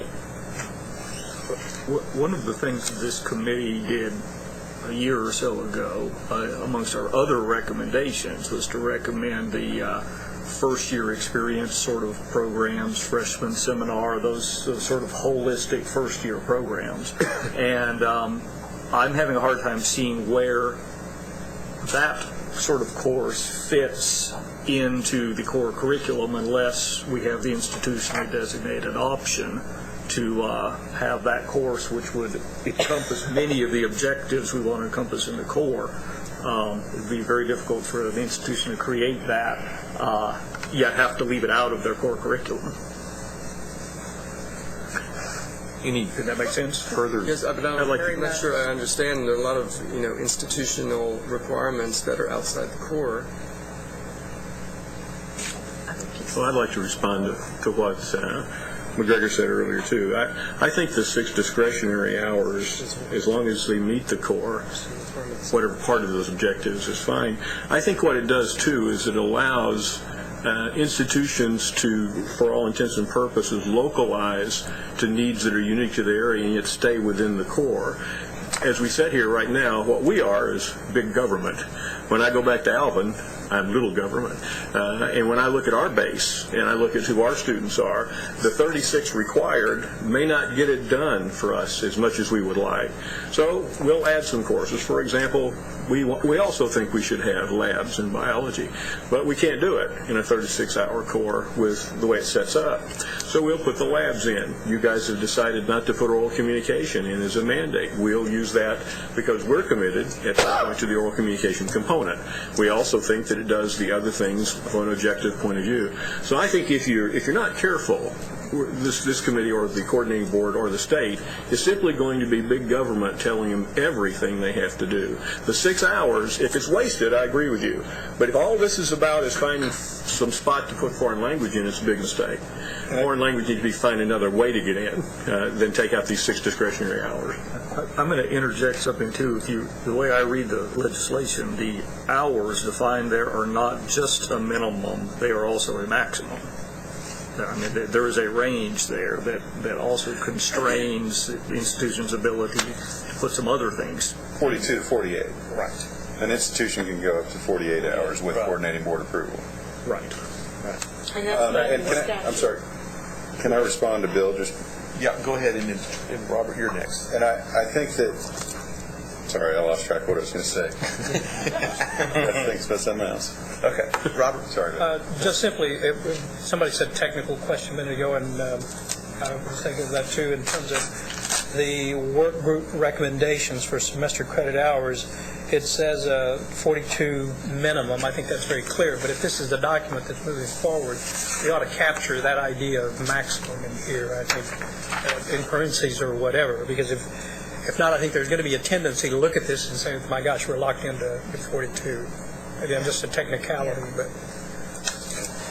Just to get back to Bill's comment, in terms of the local issue, from my perspective, the local, each of your institutions, at the community college level, you have 42 hours plus a minimum of 18 to 26, typically, that you're going to have for local concentration for your associate's degree or for preparing a student for transfer or those kind of things.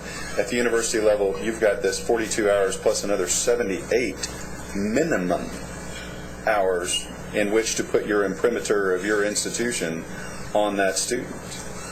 So from my perspective, saying that we have to have 3 hours or 6 hours of the core curriculum, the statewide core curriculum, to answer a local issue, to me is not looking at the broader scope of the degree or the overall requirements for graduation of that student. And although I do recognize that the state has changed and directed that we narrow down and go from whatever number of hours to 120 in most cases, we just looked at the reports of all the institutions and all the hours required for degrees and have collated them by zip code, and we'll be sending that out to you soon so that you can look at it. But there's still significant variation, and inevitably the arguments being made by the institutions who are outliers in the discipline are saying that it's based upon accreditation and licensing requirements. And it seems a bit disingenuous that we're making that argument when all the other institutions in the state can do the same degree and have the same licensing opportunities for their students for 8 or 12 hours less. And so we are having to narrow down on one end, and I don't disagree with the argument that if we're going to reduce the number of hours at the top, we need to think about reducing the number of hours in the core curriculum. And I understand that argument. It's a challenge to me to say that we've got to use the statewide core curriculum to meet some of the local needs exclusively, because I think you can meet the local needs within the core curriculum. It comes down to the transferability from the two-year colleges of us difficult for us to convince the student of those local courses when the student knows full well that they're going to get stamped with a different set when they transfer, unless we can create that block. Cynthia, you're next. It's already, yeah, that's okay. It's no longer relevant. Celia, you're next. I think the conversation we've been having is important and robust and needs to occur, but I don't think it's required for the motion on the floor. The motion on the floor wouldn't preclude us from either designating or not designating certain courses and making it more streamlined or more flexible or whatever else. And so I would encourage us to hold that particular piece of the conversation, move forward with the action in front of us. I would, however, my memory of the work of the subgroup was that we did not want to constrain the optional 6 hours to only be plugged into the component areas. Some of the stuff about freshman seminars and others bearing that in mind. And so I don't know whether it needs to be a friendly amendment or just an understanding, but the motion on the floor I would not like to be presumed to be that the institutional option hours would be required to be drawn from the designated component areas above that, and would take the interpretation, as apparently was what was going on in the minds of the committee 12 years ago, that is a place where the universities can make, or colleges can make their own stamp on that. And if that requires changing that word from component to institutional or something like that, then I'd like to consider that. Cecilia, I think you're right. I misremembered when I stated earlier that I thought it had to be drawn from the above identified component areas. I think you're right in stating the subcommittee's intention. I think I was just remembering my pitch. And I think we need to address your pitch, but I don't think it has to be done right now. Russell, you're next, and then Larry. I was just going to say what Larry said, and he said it much better and more effectively. Larry King. Is that? I got to specify the Larrys here. On the flexible hours, it's 42 to 48. That's currently, and that's because, again, the coordinating board understood that the law allows for the approval of a core curriculum with other than 42 credit hours. And the board decided it really didn't want the parade of institutions coming in front of it at a meeting, so they said, we're gonna build a fence and we're going to stop it at 48. So staff, you deal with requests up to 48, and anything over 48 will still need to come to this board.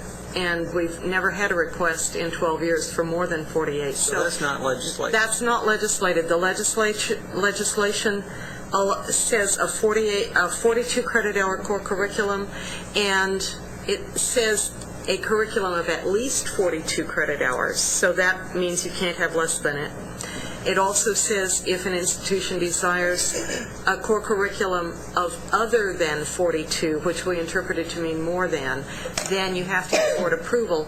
The board decided, in interest of its own agenda and best use of its time, that it wouldn't fool with anything up to 48, that as long as those additional credit hours were in line with the other rules and guidelines, that staff should have that authority to approve. But all of that is a board decision. It's not in the statute. Is that flexibility going to show up on this chart anywhere? That's the point. Yeah, it's what Robert asked earlier, and if it shows up, my question is, where does it show up? To the minimum and maximum. Well, I think what we'd have to do then is once you get to the point where you start actually writing this up in rules and then trying to convey to people what the rules mean, that's where that language up to 48 with approval by the board. But that's also something that we could. On the other hand, we could also recommend that rule be changed.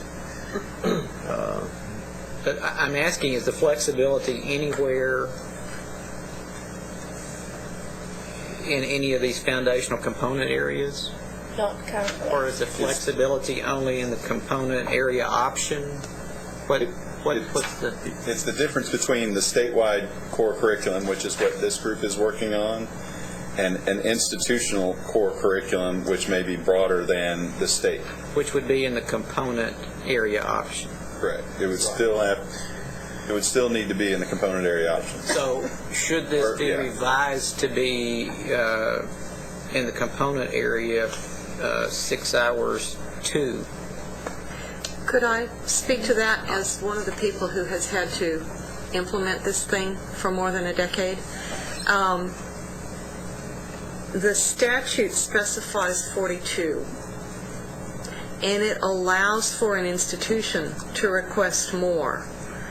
One of the things that I think we did wrong was to not be more specific about what process an institution would have to go through to justify more than 42. It has been very difficult for us as staff to actually operationalize the number of requests we've had for institutions that wanted more than 42. And in terms of the work that this committee does, just from a practical point of view, we know that as staff, we've got some work to do to bring some suggestions to this committee about other changes that you might want to recommend to the rules as they exist now. This is one area I would suggest, just because I've been dealing with it for so long.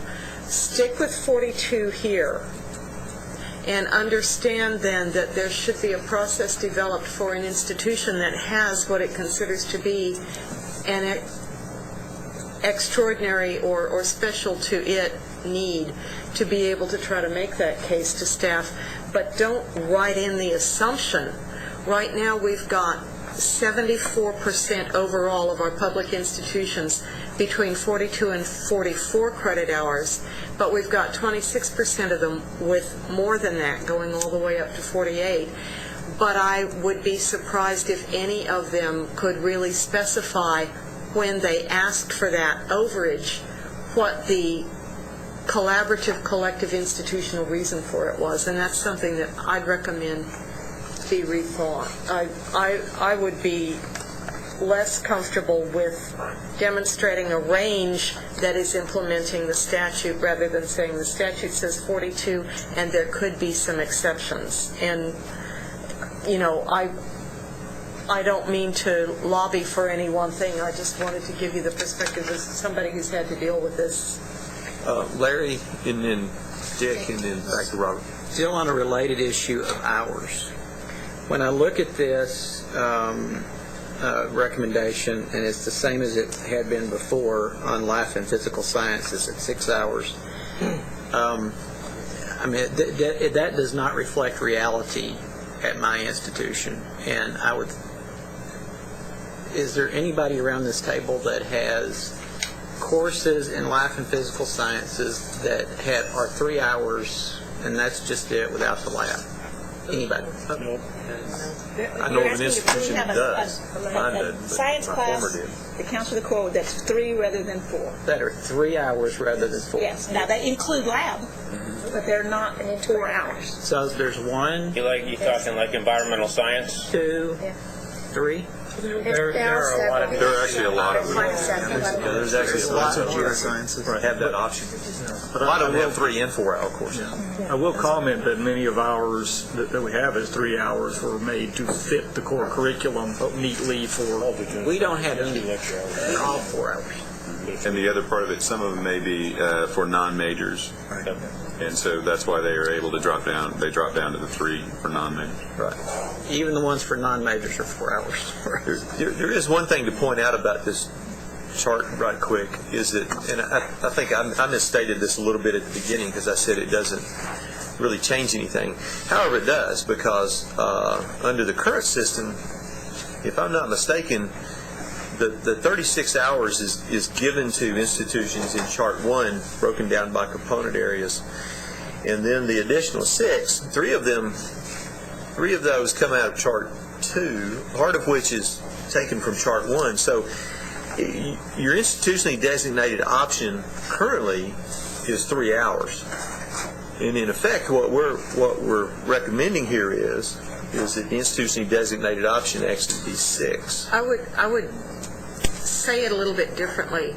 The 36 credit hours are what all the institutions hold in common. Final 6 up to 42 can be drawn from any of the component areas, or if there is an extraordinary situation, could be an institutionally designated option. And there are a number of universities and colleges that do not use the 090 institutionally designated option category at all.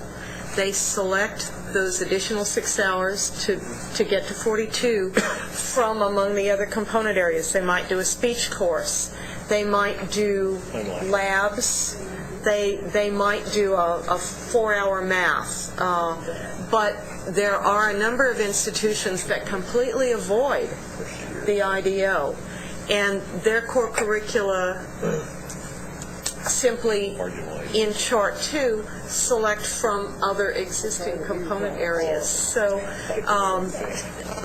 I think it's a misapprehension to assume that every institution must have an institutionally designated option in that 090 category, because a lot of schools don't. A lot of schools say, let's have a speech course and an additional humanities course, or a speech course and another math course, or a math course and another science course. So don't make the assumption that every school is required to have an IDO that isn't part of another component area. Right, it can easily be. Dick? Right now, if we have a 42-hour core, and if an institution feels like they need the extra 6 hours, why can't that be a degree requirement? They've got that option to make it mandatory. If you wanted a 4-hour math class, you could say you've got a 4-hour math requirement, 3 of us for the core, the extra hour is for the institution, and that clarifies a lot of this stuff. Except that that's not. I'm sorry. That's your turn. I thought that was a nod in my direction, but that's just a nod for the list. That was just that was just telling you you're on the list. Okay. Robert is next, and then Celia. And I'm going back to Catherine's previous comments. Again, back to the concern of the 42 and 48 hours. I want to be sure that as we move this document forward, that it doesn't become a recommendation to the full board, to the coordinating board, that we're okay with 42 hours and we're removing the option off of the table of the 48. Well, we can't do that because the law allows for it. What I'm saying is I think we made a mistake in how it was implemented that has been really cumbersome for us to continue to deal with, and that I think maybe has led institutions to take an easy way out rather than one that's really in the best interest of all students. The comment, however, was also made that if we wanted to, we could go back and say it's only going to be 42 hours. And I want to be sure that if that's the case, we vote on it, because I would be in favor of that. Okay. But Greg. And unfortunately, following right on Robert's comments, from my perspective, a 42-hour core curriculum is designed to allow students to transfer easily and seamlessly with at least those hours. Granted, depending upon the degree program, if they took algebra and they move into a calculus required degree program, they're going to have to take calculus. Same with the science-based or the calculus-based science classes for majors. Those type of issues are still going to be present, but the 42-hour core was, from my perspective, intended to give those students the best opportunity to transfer the most hours and to move from one institution to another without risk of loss in credit hours if they only stick with the core curriculum classes. The challenge to me in looking at core curricula that are larger than 42 hours is an institution that only requires a 42-hour core curriculum does not have to accept those additional 6 hours, right? No, they do. The entire core. If it is, They don't have to accept it into any degree program or anything else. So they can accept it, but it doesn't really mean anything. It's a meaningless acceptance. then they have to accept it, but they don't have to count it as core. Right. But they're elective. Right. So the challenge that to me is one of the challenges that we face in looking at the purpose of a core curriculum. If there are additional requirements that are necessary for an associate's degree at an institution or for a baccalaureate degree at an institution, they don't have to be put into a core curriculum, which to students, the message that we make about the core is fully transferable. Fully transferable. And we don't always explain the caveat to that is, but it may not apply to your degree. And I think we're more likely to have to make that caveat when we go beyond 42 hours, because the 42 hours is going to apply to their degree unless they're, algebra based instead. Unless it does. If we go to 48 and we go up there, we have to make that every time. I think part of why this discussion is really helpful is that our understanding of general education as a SACS construct and our understanding of the core curriculum have to be a little bit different now. When the core curriculum was implemented last time, SACS was not paying anything like the amount of attention to Gen Ed that it is now. And so I think a lot of institutions just assumed that the core curriculum was the general education. That phrasing wasn't used in the statute, but staff certainly had that understanding. And through the accountability system peer group meetings that happened the last couple of years and the deliberations of this committee, I think I have a much better understanding that general education is something that has to be assessed institution by institution, and that the core curriculum is that part of Gen Ed that is held in common by all institutions, but it doesn't in any way preclude institutions from having other requirements as part of their general education. And because of that, I've really come around to this idea that a 42-hour core that is fully transferable is very student-centered. It's very student-centered without leaving the institution's ability to craft its own institutional thumbprint to put on a student's forehead. Celia? Well, I think, again, we need to be careful about how much of this conversation I'd like us to move ahead on the agenda of the day, and I think we can move that forward. I did want to say that putting it as a part of the major to me is different. Not major, degree. Okay. Because I see a very important, if we're talking what's student-centered, the capacity of our students to move forward with an integrative whole that is general education is, to me, fundamental to what higher education is about. And how we parse core curriculum and general ed is maybe a part of a later discussion, too. But there is a huge importance to me in that, and the way the infrastructure of higher education is developed around disciplinary areas, we really have to look at putting some weight in that arena, because it's too easy to just go discipline by discipline by discipline. That's the way departments are organized and that sort of thing. We really need an infrastructural frame that holds that good of students. Now, I believe in facilitating students moving through with appropriate, felicity between the different programs. But the best student good isn't necessarily directly in line with every course counting exactly the same. The best student good, in my mind, is having a really well thought out, articulated general education requirement that gives you that piece of your education and a well-developed major with that. And what we need to do is to align the best we can between those. But you mentioned math. I mentioned in our small group social work. that certain ones of the core curriculum facilitate majors better. And if we can, in the context of 120 hours, facilitate double dipping by our students, then I think that moves students along more quickly. We'll accept core complete as core complete as core complete. Communication between the institutions, which I think could be facilitated by the coordinating board, about which math helps in STEM areas, so that we don't have people spinning into less productive areas, I think is an important part of what we need to go forward with. But now I'm launching into the second discussion too, so. Okay. Let's take one more comment and then see if we're ready to vote before we eat. And you can't eat until we vote. I feel like I need to interject this. We're having a very important discussion over this, centered around those institutionally designated options, all of which reside in a footnote to a chart. Should we perhaps be considering a separate recommendation regarding the purpose, content, and structure of that last 6 hours?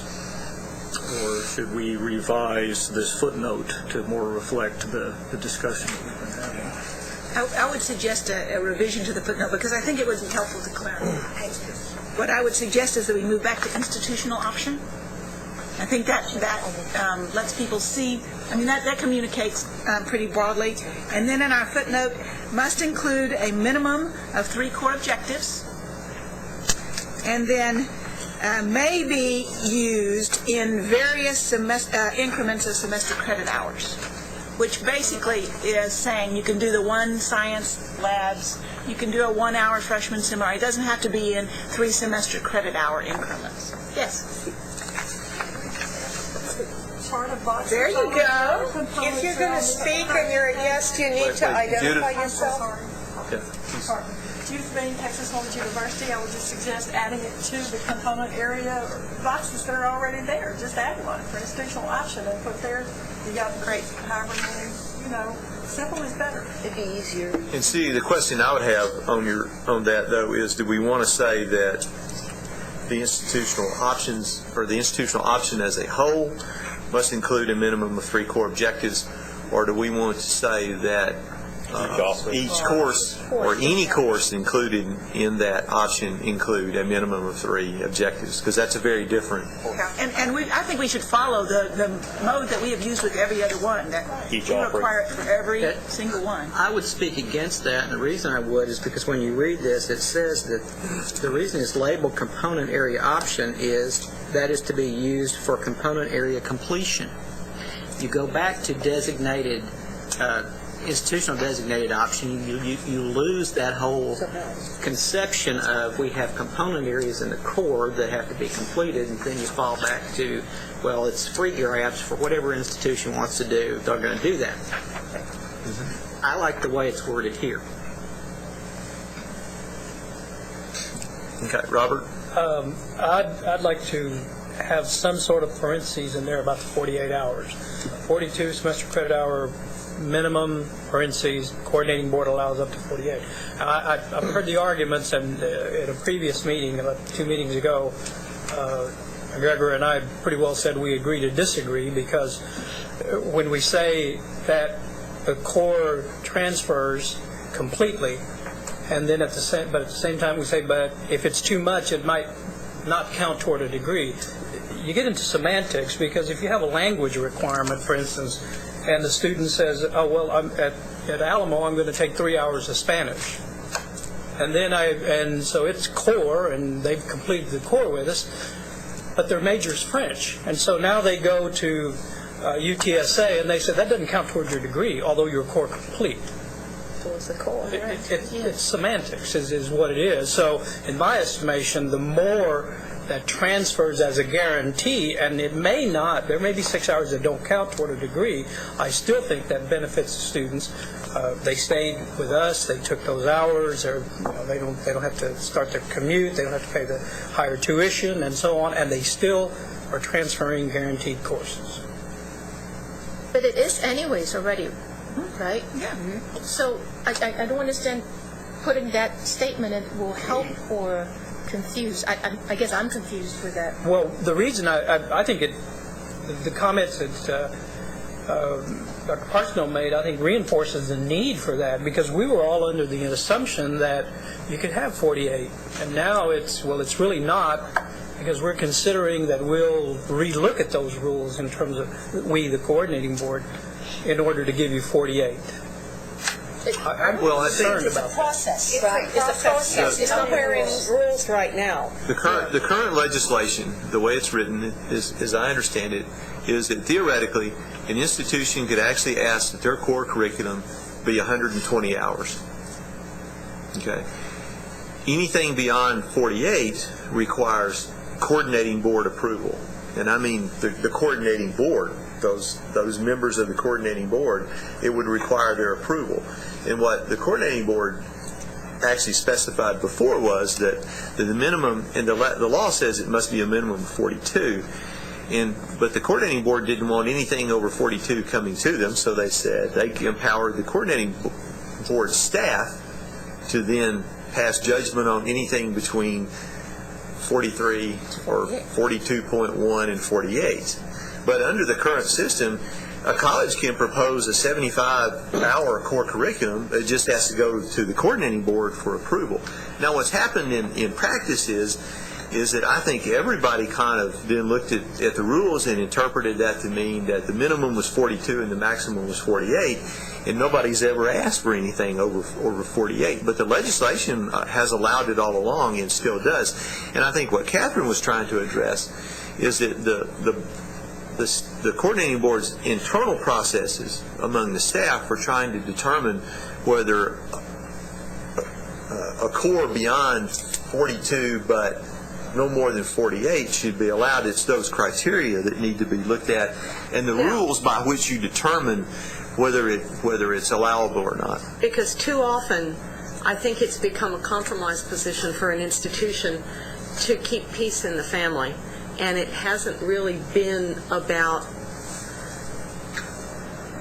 in every case, I'm not saying in every case, but I'm saying there's the possibility that at a few institutions it might have been more about keeping peace in the faculty family and everybody getting a cut of the pie, rather than what's really going to benefit our students. And I should also say, I agree with what Celia has to say about integrative and holistic experiences, but when I hear you say that, I want to hear it at the state level, that this should be true across institutions, not just within an institution.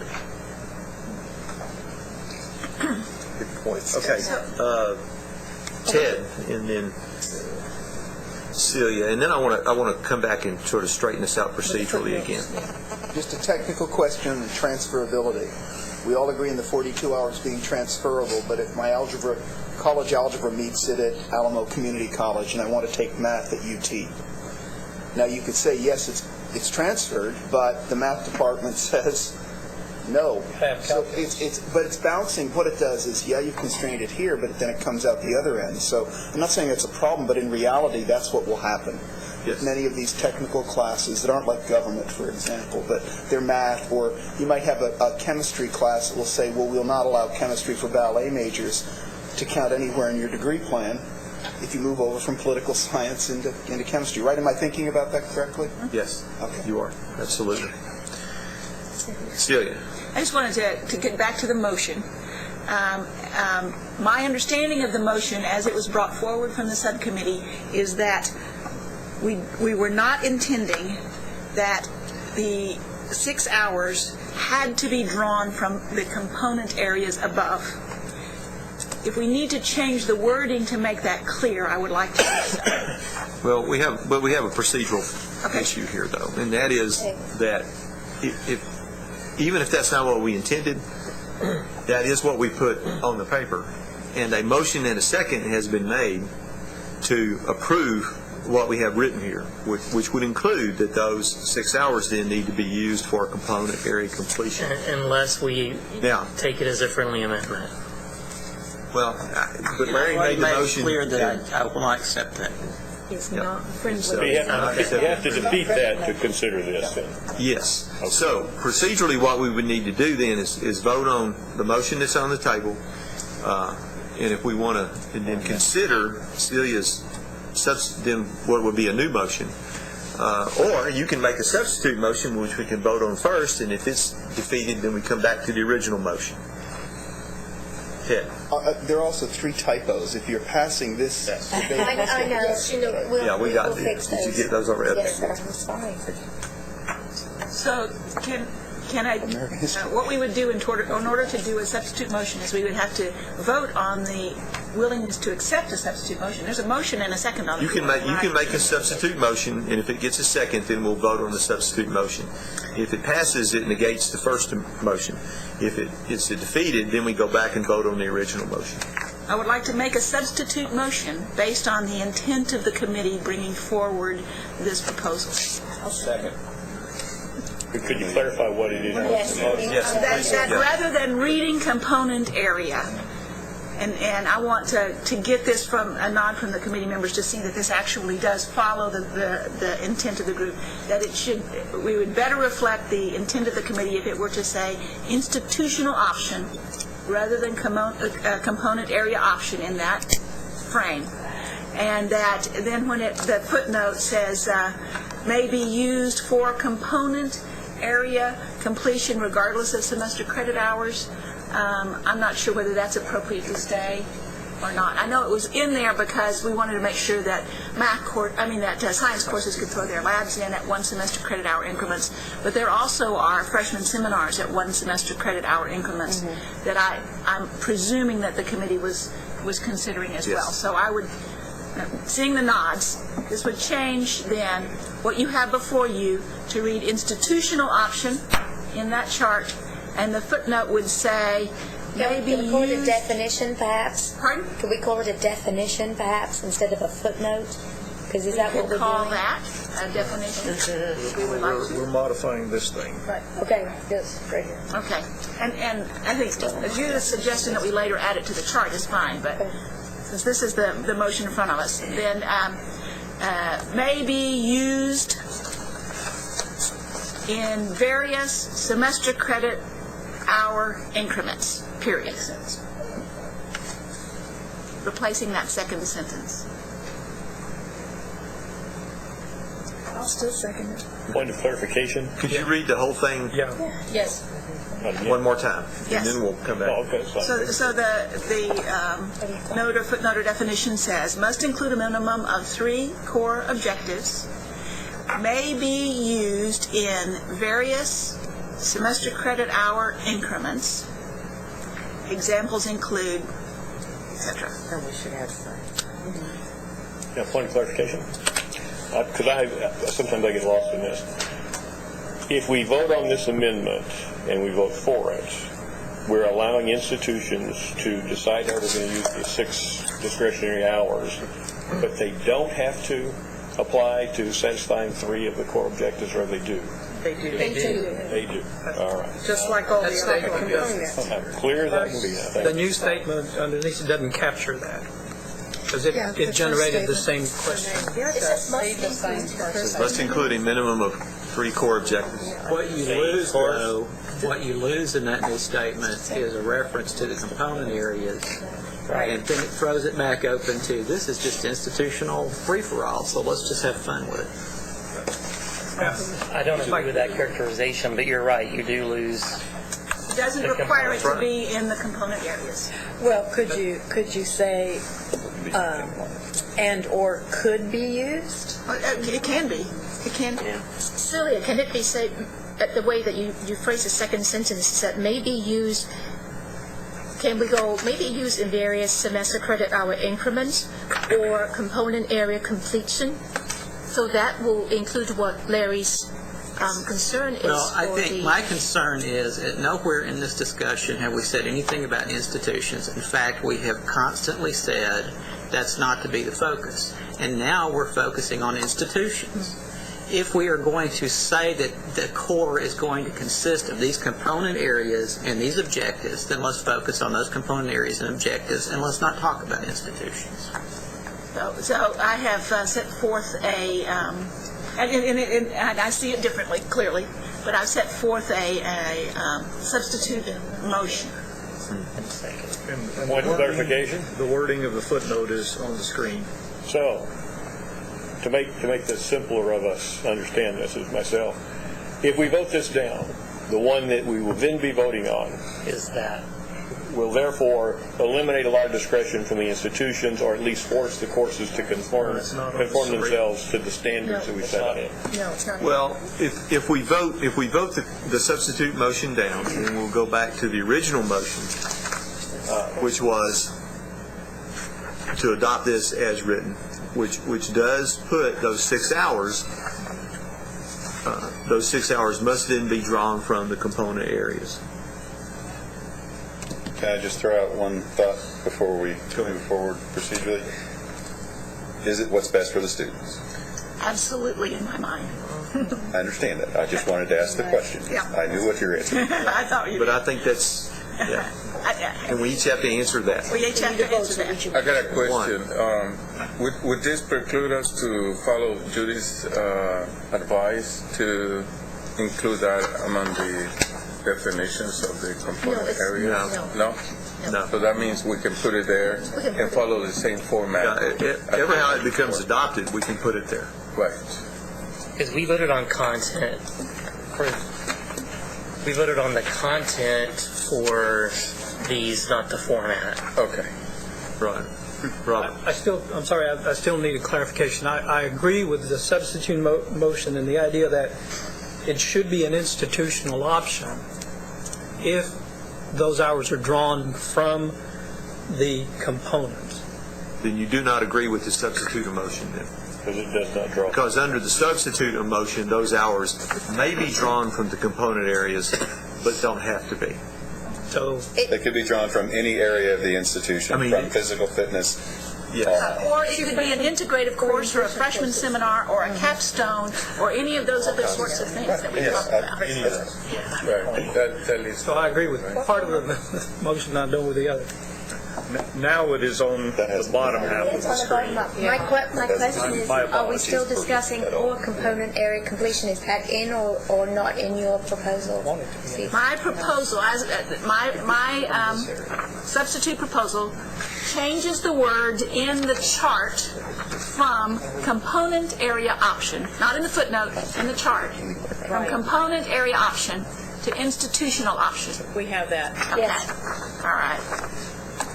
And then the definition of the institutional option is written over there.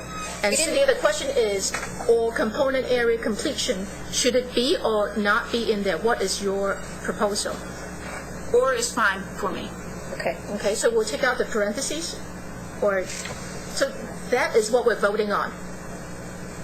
And I would think if you're using in, then you need for component area completion. Well, it needs to be for component area completion, or just or, and then you could just say period, because the examples are not connected to component area completion. They're actually connected to the various semester credit hour increments.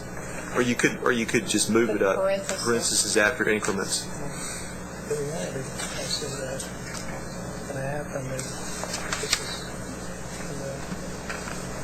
I think there's still a grammar problem with in various credit hours. Would I be accurate in saying that the biggest difference is standardization?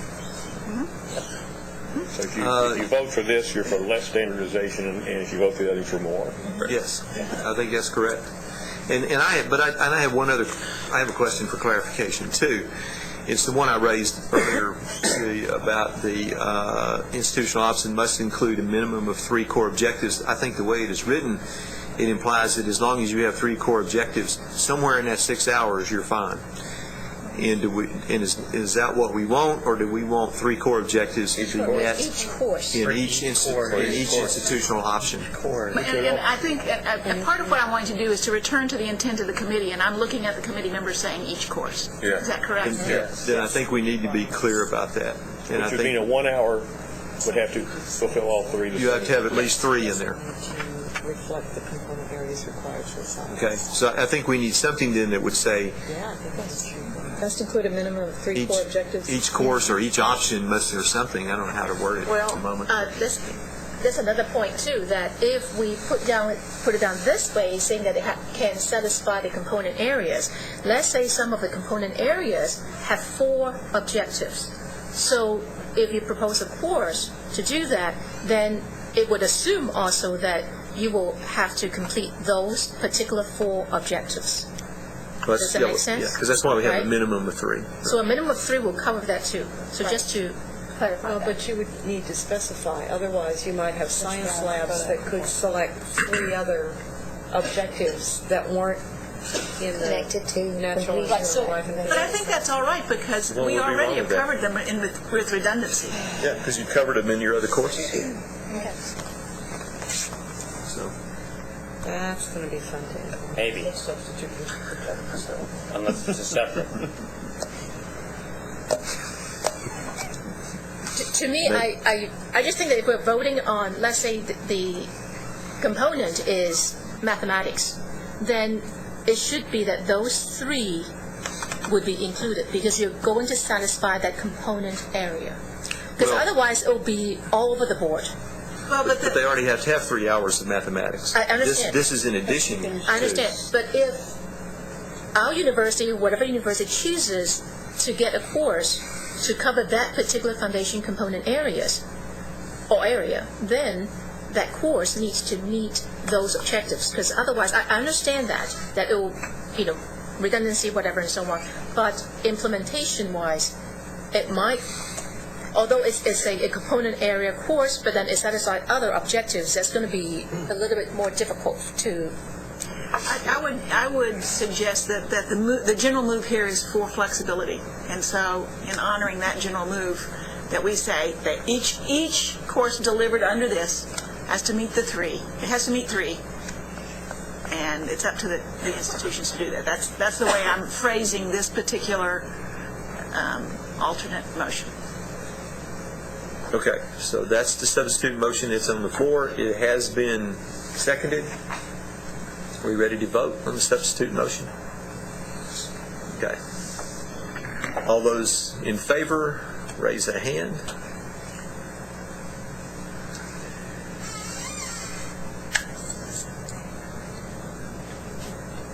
Those opposed, by like sign. Rex, are you voting? Rex, are you voting? Yeah, against. I'm sorry. 3. I think you're going to abstention. And any abstentions? And we have 1 abstention. All right. What was the number, Catherine? I didn't hear any. Motion carries. There were 3 opposing. Let's go to lunch. Wait a minute. It was only to approve the amendment. Is that what you wanted? You just No, that was a substitute. That was a substitute. Oh, that was the final substitute. Okay, sorry. So, Can I say something else? Not regarding any of this. I just want to. I saw how unceremoniously Russell was taken out of the co-chair. I just want to say that I really appreciate your leadership for some time. I'm very proud of it from you. I want to thank you for it. Well, thank you, Juan. I was going to do that at the end of the meeting. Oh, okay, you can do that. But now I won't have to choke on my words.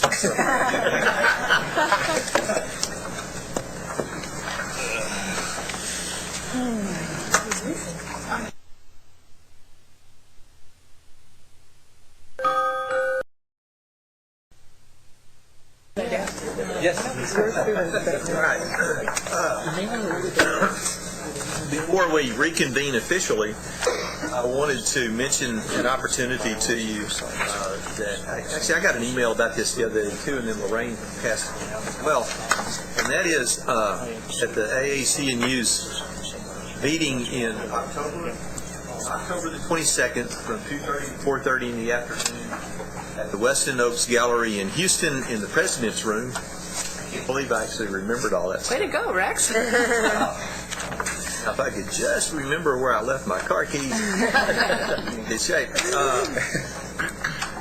There will be a session that afternoon that will be open to also non-conference participants interested in looking at LEAP and how it integrates with and affects general education and stuff. And I think it'd be a real valuable session for anybody on this committee to go to. I'm gonna try to go to it. Could you send that information out? I will. I will send it to, Because I don't want to try to get you to say it twice. Don't want to stress reality here. yeah, don't, please. I'll send the particulars out to everybody. Or if someone could make copies for everyone right now, I have it with me. I'd love that. So that'd be great.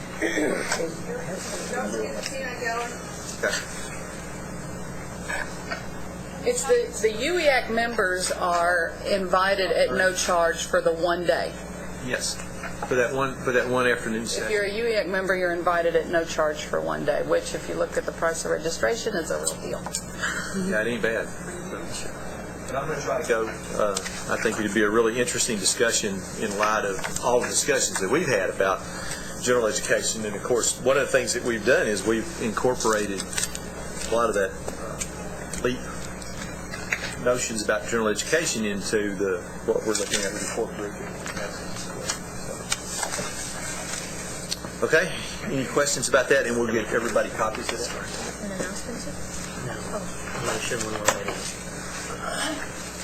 It's on SATS. It's official bid. Yeah, I want to make it official. Okay. Then we'll start with that. Okay, so have we beamed yet? Yeah, we are. Okay. Russell, why don't you go ahead and make the announcements you want to make? In June, SACS rewrote their core requirement 2.7.3, and I personally feel like their rewrite is confusing. So I'll read it to you, and then I'll tell you what my motion is. It says, their basic interpretation of 2.7.3 is that courses in basic composition that do not contain a literature component, courses in oral communication, and introductory foreign language courses are skill courses and not pure humanities courses. Therefore, for purposes of meeting this standard, none of the above may be the one course designated to fulfill the humanities fine arts requirement in 2.7.3. That's their interpretation. I would like, which I think is really confusing and wrought with its own level of questions. Rather than providing an interpretation, I think it's opened it up to mean multiple things. And so my motion is that we charge, on behalf of the UEAC, charge the coordinating board to get clarification from SACS on what 2.7.3 is really trying to accomplish. As luck would have it, Lucy and I are going to be at an assessment conference a week from today, at which we are one keynote speaker and Belle Whelan is the other keynote speaker. So we'd be glad to inquire. I think it needs to be an official motion. It does. Okay, I'll second it. Okay, we have a motion, a second. Discussion. Those of you don't know, this particular interpretation, as muddy as it is, and I agree, Russell, that it's confusing, it is an attempt by SACS, I think, to try to convey to folks who have been using English 1301, for example, as fulfillment of their humanities fine arts requirement under the SACS general education guidelines. You have to have at least one course from humanities fine arts. And so folks have been using English 1301, for example, to fulfill that. And what SACS is trying to get at is that if you want to use it to fulfill the humanities fine arts component, it really should have something more than just composition. It should have some literature component to it. But they could have just said that without all right. But you've got the word introductory course, and what does that mean? And there are multiple concerns that I have with that statement that we need clarification on. I agree. We have a motion and a second. All those in favor, say aye. Aye. Opposed? Thank you. We'll do it. All right. The next item on the agenda is item number 5. Consideration of recommendations regarding revisions to the core curriculum, setting expectations for attainment of core objectives required in each component area. And what I'd like to do to start this off with is turn this over to Lorraine Phillips and Janita McAnally to talk a little bit about some of the work that they've done on assessment. They have been present at all of the small work group sessions to try to keep the rest of us at least cognizant of the issues involved with the assessment and evaluation of all of this stuff. Thank you, Rex. Danita's going to fill in and I'm going to start, but I wanted to start actually by taking issue with the wording on the very agenda item. And the reason for that is we had a big exciting moment when we started this academic year where there were some PowerPoint slides with some 50 outcomes, EEOs, perspectives, and competencies. And we knew that it was impossible to institutionally assess all of those things. And I didn't know of an institution that had really done that and done that in a way that they were completely satisfied with. And so the PowerPoint slide had these giant X's. They were red and they were really big, and they went through those EOs. Lucy did that. They were great X's, and I cheered, and my heart was full, and it was wonderful.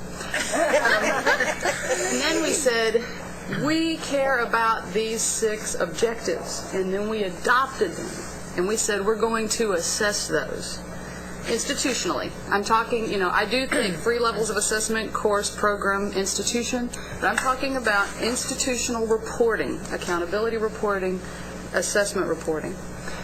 And so then I saw this in each component area. So that's critical thinking in math, critical thinking in communication, critical thinking in creative. Started counting them on my map, and I have 54 outcomes to assess now.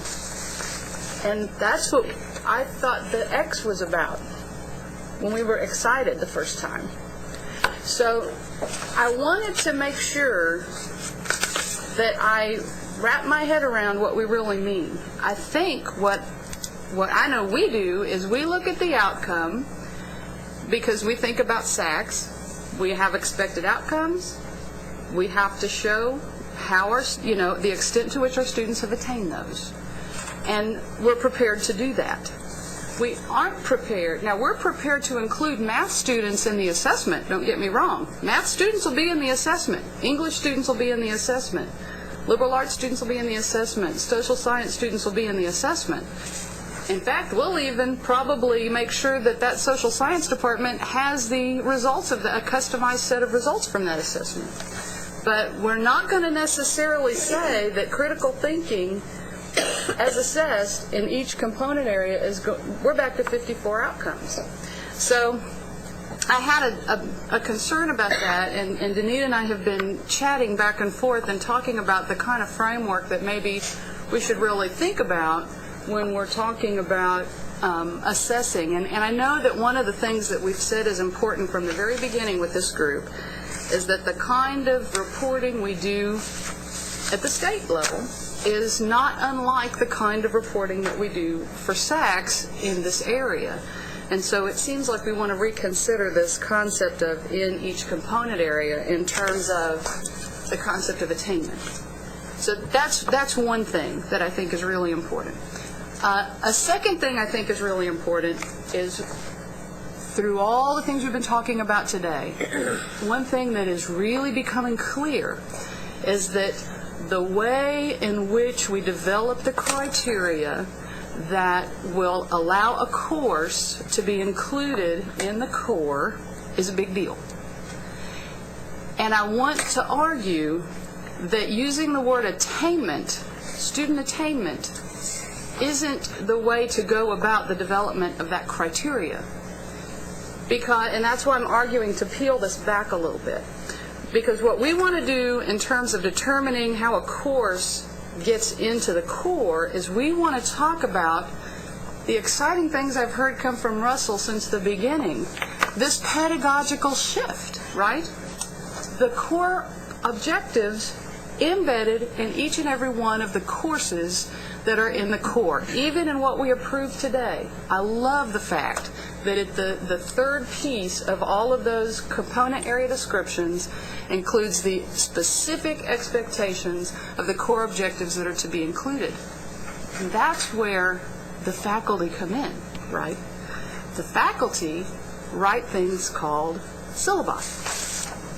And in those things, they talk about how it is that they will be delivering these learning opportunities that are our core objectives. And so now, it's the faculty's responsibility to write a syllabus that explicitly says how it is they're going to deliver each of these objectives in the course that is going to go under that component area. And that's how we get faculty involvement. That's how we get faculty buy-in. That's how we decide what courses are in the core and what courses are not in the core. Those things. It's a pedagogical thing, and it's different from just saying attainment. Now, do faculty not care about the attainment of the student learning in a course? Well, yes, they do. Do I report that institutionally? No, I do not. You know why? Because faculty, they do things to assess student learning in the course, and it's called giving grades. And grades are really, really important. In fact, they're really important to students because they can't go on and progress through their educational experience without grades. They can't get into professional schools without grades. Grades are a big deal. But we're not necessarily going to say that from an institutional perspective, we're going to be course level assessing. And in fact, SACS had that fight 2 years ago, and course level assessment lost. That's because nobody knows how they would report that in an institutional way, and me included. I have no idea. If SACS went back and said, now you have to do course level assessment, I would be completely stumped. I'd go back to teaching. That's what I would do. So those are, I think, overview points that have been concerning me a lot just in the last couple of days as I've been reading this agenda item and wrestling with it and wrestling with it and wrestling with it and trying to decide how best we can move forward without losing sight of what our overall goal is with this. Benita? Yeah, I'll add a few comments. You can see why I let her talk first. When I think about assessment, I keep going back to two questions. What do you want to know? And what I have heard primarily when I have been involved with your meetings is that you want to know that students who leave Texas colleges, whether they graduate or complete core, that they have skills for the 21st century. Why do you want to know that? Because those skills are going to be necessary for them to be able to compete in a global society. That, to me, is the purpose, the primary intent. And I try to keep focused on what that primary intent is, because you can again get multiple intents going. But I'm going back to those two questions, and I want to agree with what Lorraine is saying, because really, if institutions have the onus of proving that their students have the ability to do those 6 objectives, whether they're skills, ability, knowledge, whatever, if we can prove that, then something had to happen in order for them to do it. And I like the words that Celia used earlier this morning. She said, we're not going to be doing this one time, we're going to be doing those 6 objectives all the time within the core. And when you really get down to it, they're going to be throughout all the courses because they're the skills they still need. And they're going to be practicing them over and over. We're going to get multiple levels of those skills. And that's what I think as a state, we want to make sure that they walk away being able to do. So if we expect the institution to be able to assess, document, that we're actually accomplishing those things with our students in that holistic core and not seeing it as just this component area and just this one and just this course. Because I really think you're going to lose all your assessment people overnight if you try to do that, because you guys know how much work, those of us who've been in, even on the faculty side, how much work it is just to do even small assessment, and do it in ways that we all would expect it to be reliable and valid. I think we're going to accomplish what it is we wanted to do, and really even what probably those writers of the original intent of the Corps based on the law wanted done 12 years ago. They were trying to get at that and wrote them with multiple lists. We now know what's possible, what's not possible, what's realistic. So I think we're getting there, and if we keep our focus on why we want the student to be able to do that, and how that's more important than anything else, then we won't get bogged down in just a bunch of tracking and not make improvements based on it. In my mind, if we peel back, as Lorraine used the words, the courses, and we expect that those courses, wherever they fit, have the required objectives, whatever process is necessary to get that done, then we're going to accomplish those 6 outcomes. And if we do that, I really feel like, from what I've heard for about 10 months now, that we're going to be accomplishing what you guys drafted in your philosophical statement a year or 2 ago. Thinking a little bit more about this institutional level reporting of course-by-course assessment, there's 2 ways to criticize it. One would be, do you really want to spend your money that way? Because, oh my goodness, just to buy the instruments, oh my heaven, I can't even imagine the cost of that. But in addition, there's sort of a philosophical reason as well. Just take, for example, critical thinking. So we have all agreed how important critical thinking is. But if you've worked with a student, you know that you might have them in that communication class, and you may even by the end of the class believe that they're a pretty good critical thinker. And they leave you, and that means the next class that they go to, they should be just as good and then get better after that. But we know there's a thing called, not transfer as an institution, but the transfer of skills. So they go from that discipline to the next discipline. Do you think they're just as good of a critical thinker when they get into that science class, the class that maybe intimidates them a little more or whatever? No, they start back over again, and they redevelop that skill in a new way. So in other words, application from discipline to discipline, and even something like critical thinking, doesn't necessarily happen. And if we were doing assessments course by course, expecting that to happen, and then discovering that it doesn't, hey, come on, we already know it doesn't. But there's lots of research out there that shows that it doesn't. That's why we ask them to take all the courses in the component area. So I just wanted to introduce some of these ideas to you and get your feedback. If at the end of this conversation there is some desire to develop some framework, I use that term carefully, for assessment of the general education core curriculum, we could take a shot at a draft that we could, carefully vet with lots and lots and lots of folks. Maybe that's not a bad idea. I don't know. I know what I would consider important aspects of a framework. I would consider important aspects of the framework that the outcomes-based assessment process was used all the way through to making improvements in the program, that it was shared with everyone in the institution that can make a difference with students, so that the stakeholders are involved. Those are things that I think would be really important. If it's possible to have a graphic that shows that it's important to have a different, to peel back this concept of the criteria by which a course becomes a core curriculum course, and how it is that we assess attainment, the graduates, the extent to which graduates have attained it, peel that back in some sort of graphic.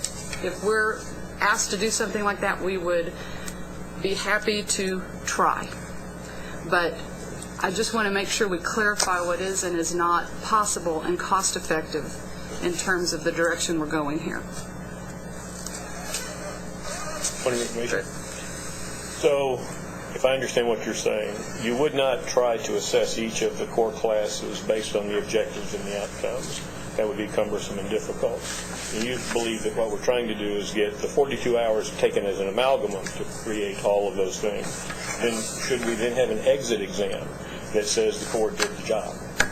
Should we have end-of-experience assessments? Yes. Should we have a standard exit exam that all institutions are required to do? Of course, I would never advocate for that. Okay. Because I believe that it's the faculty's job to determine the validity of instruments. And if we want valid assessment, then we have to go to our faculty and we have to have very good conversations with them about what valid forms of assessment they would use for the students at their institution. If we believe that, we wouldn't have an SAT test or an aptitude test. Actually, SAT tests are losing popularity right now, not gaining. But the reason they came in to begin with is we couldn't trust an inflated grading system to give us an accurate assessment. Small town school, large school, same grades. Oh, I appreciate your comment about grading. I would never advocate to use grades for assessment, institutional reporting of assessment. I wouldn't advocate using grades as a course assessment either, for that matter. but that's another issue.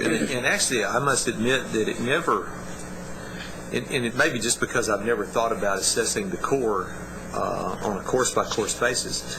And so in this entire conversation we've had about this, it's never occurred to me. Now, you could do it, by the way, and if an institution chose to do that, I have no problem with them getting into it.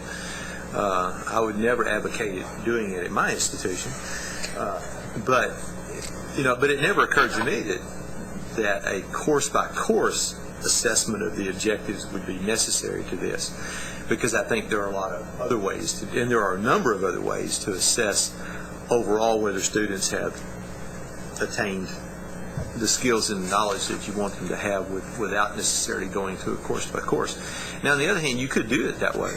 And what I would advocate, and let me back up a step. I think there's really two different things that have to be addressed here.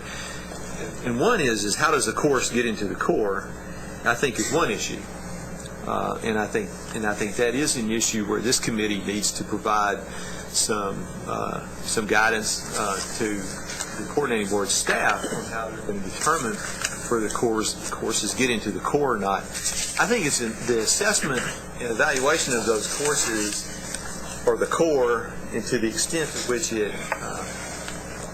students attain those objectives within that, then that's a decision that I personally would advocate be left entirely up to the institution. Because for a couple of reasons. I mean, one is that every institution then can make that own, with their own faculty and own administration or whatever, about how to go about doing that and what is best for their institution to assess and evaluate those things. But also, SACS allows every institution to make that decision, and I think it's one of those things that, and I don't think there's a lot of disagreement about this among coordinating board staff either, that what we want to try to do is create a system that will satisfy both coordinating board needs and SACS needs at the same time. And so we could do whatever it is we do. My notion is you do whatever you do for SACS, and if the coordinating board also wants to see it, we'll send it to them too. Sylvia has her hand up, and then Ted. I kind of made a vow that I wouldn't talk in the second half because I think I over-talked in the first. But I only wanted to say that we've gone through a very similar process at our own institution because we have a new core going into effect next fall, and we've had every single course go through and remake application to be a part of the core curriculum, and we did it in the light of the EOs as well. And we had faculty members through a faculty senate committee submitted the courses based on what the EEOs were that they were going to meet and what we call the overarching objectives of the core were. And in that process, as faculty members tried very hard to approach that and got near onto setting bombs outside my and various other offices around the institution, we came back to the Senate and said, let's do it this way. The faculty understand their discipline, which is what the EEOs are oriented towards. The faculty in the courses would assess the courses in relation to the EEOs in content area, which is a little bit of a moot point here, except we have those still things that they need to do disciplinarily in the component areas. And the faculty members have that assessment built into why they're teaching the course. The overarching objectives were an additional burden, and they could only assess a small piece of it because they weren't doing the whole delivery of that educational experience, which was happening across courses. And because we had created a capstone course as a part of our institutional option, we have required any course applying to be a part of the capstone to participate in an institutional assessment. In other words, give a day to assessment.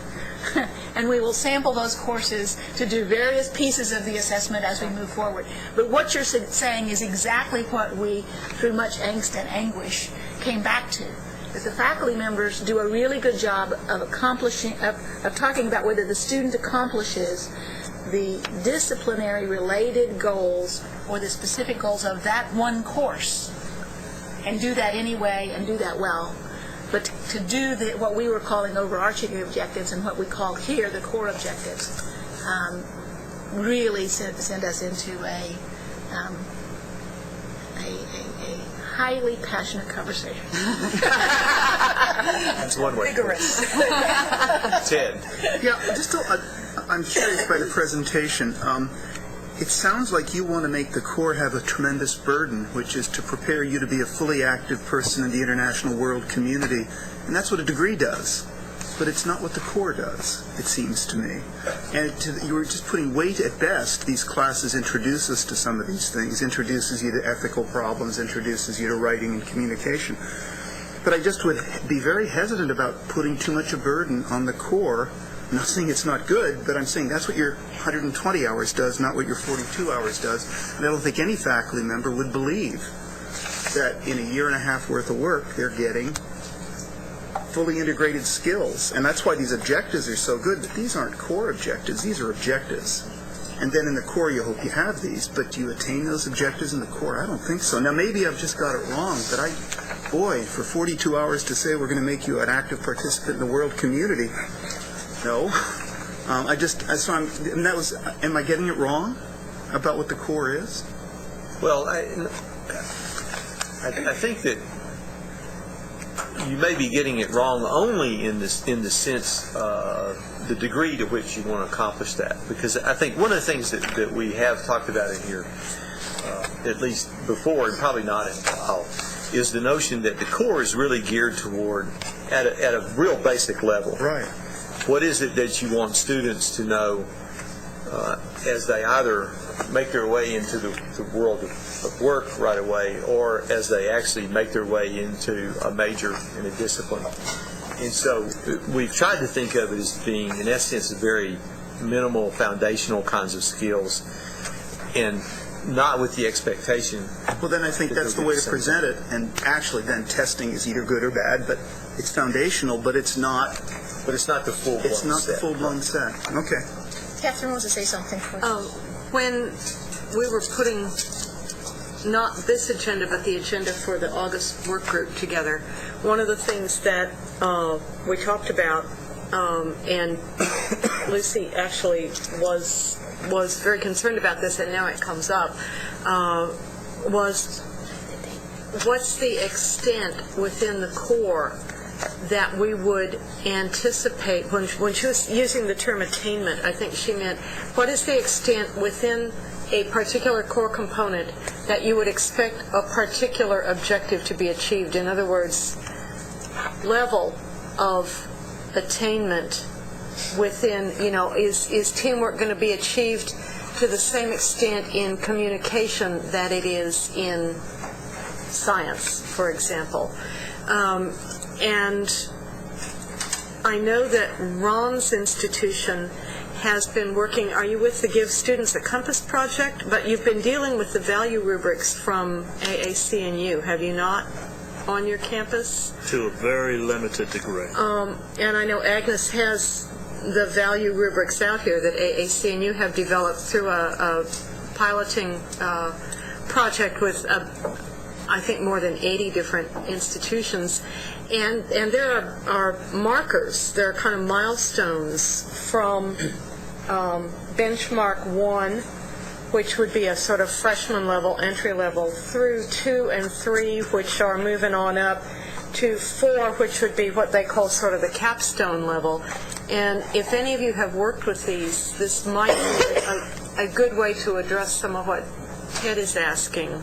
And because I know Ron sometimes doesn't speak up when I would love for him to speak up. Well, I think you place more recognition on us than we actually do at this point, but the values is something that we are examining because we think that's a distinctive feature of our institution's mission, in particular as a private church-related selective liberal arts college. And I've hesitated because in large measure it's a daunting kind of undertaking, and to expect a statewide acceptance or involvement may be more than we want to undertake it at this time. I'm not sure. One. Yeah, the Houston Community College has engaged for quite a while into developing student learning outcomes for all the courses, and basically that responsibility was placed on the faculty, discipline chairs and so on that were supposed to do this. And I just want to point out that unfortunately a lot of times faculty are not the experts in this kind of endeavors. Many of them are professionals that just come to teach for community college that have very little background in education and pedagogy and things like that. So in order to create the faculty development necessary to make the faculty present the proper student learning outcomes, the proper student learning objectives, and it was a long process because not even the correct wording was. So now that I hear Lorraine, and I always find that she's so refreshing in some way because she always brings the thing from the other side, that is, how do we assess all these things? It seems to me that we actually have to go back and tell each one of those disciplines. It says, your discipline falls within this component area or just this course, and your student learning outcomes, for example, in government, where is the teamwork skill in those student learning outcomes? It may not show up there, but now we have the tools to go back and say this was not there. This needs to be incorporated, and I think that's a major. It's a major step forward, but I can see how difficult it would be. Well, I don't know. Houston Community College, as I was talking to Jeannie, especially because it's so big, it's so complex, and training faculty and these kind of things is not so easy. But I can see how all this has to be rehatched once so we're done with SACs and all that stuff, and then we start all over, right? In terms of, is this what you were proposing, right? I was, and I hope Russell will chime in because I always love hearing him talk about faculty development. I can appreciate your point, faculty care deeply about their disciplines. That's why we hire them, right? Because they're so good at that. And the pedagogical part is more challenging. And there's lots of great examples across all our institutions where there's wonderful faculty development programs for things like how do you teach teamwork in my discipline. Right. But I also know that that's worth undertaking. That there's, if we want to do something that's good for students, that's something good for students. And I also know faculty who want to do those things well, and they get excited when things go well. And, it's going to be work enabling all of that, but it's going to be good work. Jake? I agree with Lorraine, but we don't have 54 measurements. But in institutions where you have a high degree of transfer students, to do some type of holistic assessment as whether or not the skills are accomplished, it's really hard to ferret out where the problem is or where the credit should go. They get in our class, they get in one of the other 3 institutions they've been at before. Over 50% of our graduates are transfer students. They aren't people that started and finished with us. You know, there's an old adage I've always heard, you know, not everything that counts can be counted, and everything that counts, you know. I think from listening to this discussion, I think the real energy is justifying a course with methodology as to why it will hit those objectives. And it may be unrealistic for us to think we can go beyond that. But if we could justify how we think it's going to work, and that's got to be put up to the rigor of the community, but that may be the biggest part of our exercise. I agree. Celia? Back to my suggestion, that's exactly what faculty did. They submitted syllabi that indicated how they would incorporate, in this case, both the EEOs and the overarching objectives, how it would be put into the course. And that was a requirement for that course to be accepted into that component area of the core. They could assess the EEO part. We as an institution will assess the other one. And because, quite frankly, we have the luxury of being fairly large, we will track those assessments by student number, so that we will have the capacity to know over time how that rolls back into whether it's our own course where they taught that with it. Now, that's going to take some time to build that, but we can have the opportunity to look backwards based on the student IDs of the folks as they take these assessments at that level. And I think what will happen is that you would anticipate that they will get the seeds of that in their early work.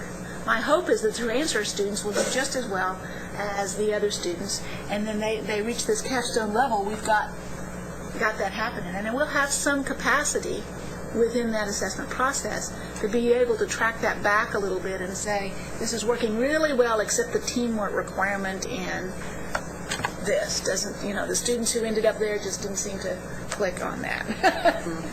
Yes, Clarence. It seems like there's several different discussions going on. Lorraine's discussion, I think, is on unit of analysis.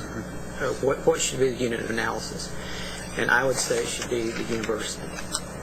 And it should be on the onus of the university to demonstrate that their students have achieved these skills. And it shouldn't be, well, if the university wants to do it course by course, I would say that's the university's prerogative, as long as it satisfies the coordinating board or whoever else is going to look at this, that they've satisfied those responsibilities. And then on the agenda it says setting expectations for attainment. Does that mean that we're looking for some expected level of performance from students at the institution? Are we expecting that 70% of our students are going to demonstrate competency in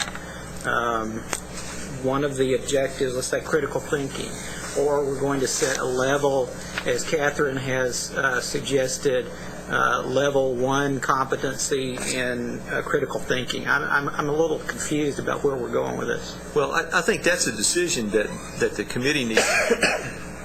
I know that the agenda item says consideration of recommendations regarding, the work group doesn't actually have any recommendations on this issue, but we do need to introduce it and talk about it so that we can make some decisions about this at the next meeting. But I think it's one of the things that the committee really needs to consider, and we do need to make some kind of recommendation as a part of our report on the core curriculum about those very issues of assessment. And then whatever kind of criteria we're going to use, where do we want those set at? Do we want some kind of statewide 70% or whatever it might be? Do we want, on the other hand, to leave it entirely to the institutions to make that determination? And then the coordinating board, just as SACS does, for example, may make some judgment about the adequacy of that. I mean, I think if you went to SACS and you said, yeah, we expect 15% of our students to have met these gen ed goals, and if 15% do, then we're going to declare victory and go home, I think you're going to get some pushback from that. But it's a decision that this committee needs to talk about and then make a recommendation on about where do those decisions lie? Do they lie with the coordinating board? Do we want to make some recommendations about the kind of assessment instruments or criteria that go into it? And again, I think you have more than one issue involved here. One is some guidance about what goes into the core itself. In both of the institutions that I've been involved in the core at, one of the things that we did was very similar to what you did, was I just had them tell me, okay, you want your course in the core, then you tell me what courses you think meet the core competencies and the EEOs, and then further, tell me how it is that you embed those in the courses. And it goes back to what Dick was talking about. So tell me how it is that you think you're actually teaching this in Psychology 2301. Tell me that you're teaching these EEOs. Well, where do they show up? How do you go about doing this? That kind of thing. And then the assessment of whether those students are actually meeting those is a whole other issue. And we did virtually the same thing. Was the EEOs came down to largely subject matter content, so they became sort of course and program assessment tools, whereas the core competencies became an institutional measure. But it's exactly those kinds of questions that this committee then needs to make some recommendations in our report about how that takes shape. And what is it that we want the coordinating board, the staff, or the coordinating board itself to decide? What is it that we want to leave up to the institutions to make decisions about? How is that going to then, in turn, how is it going to be reported to the staff? And how is the staff going to deal with this issue also? Of how do they decide?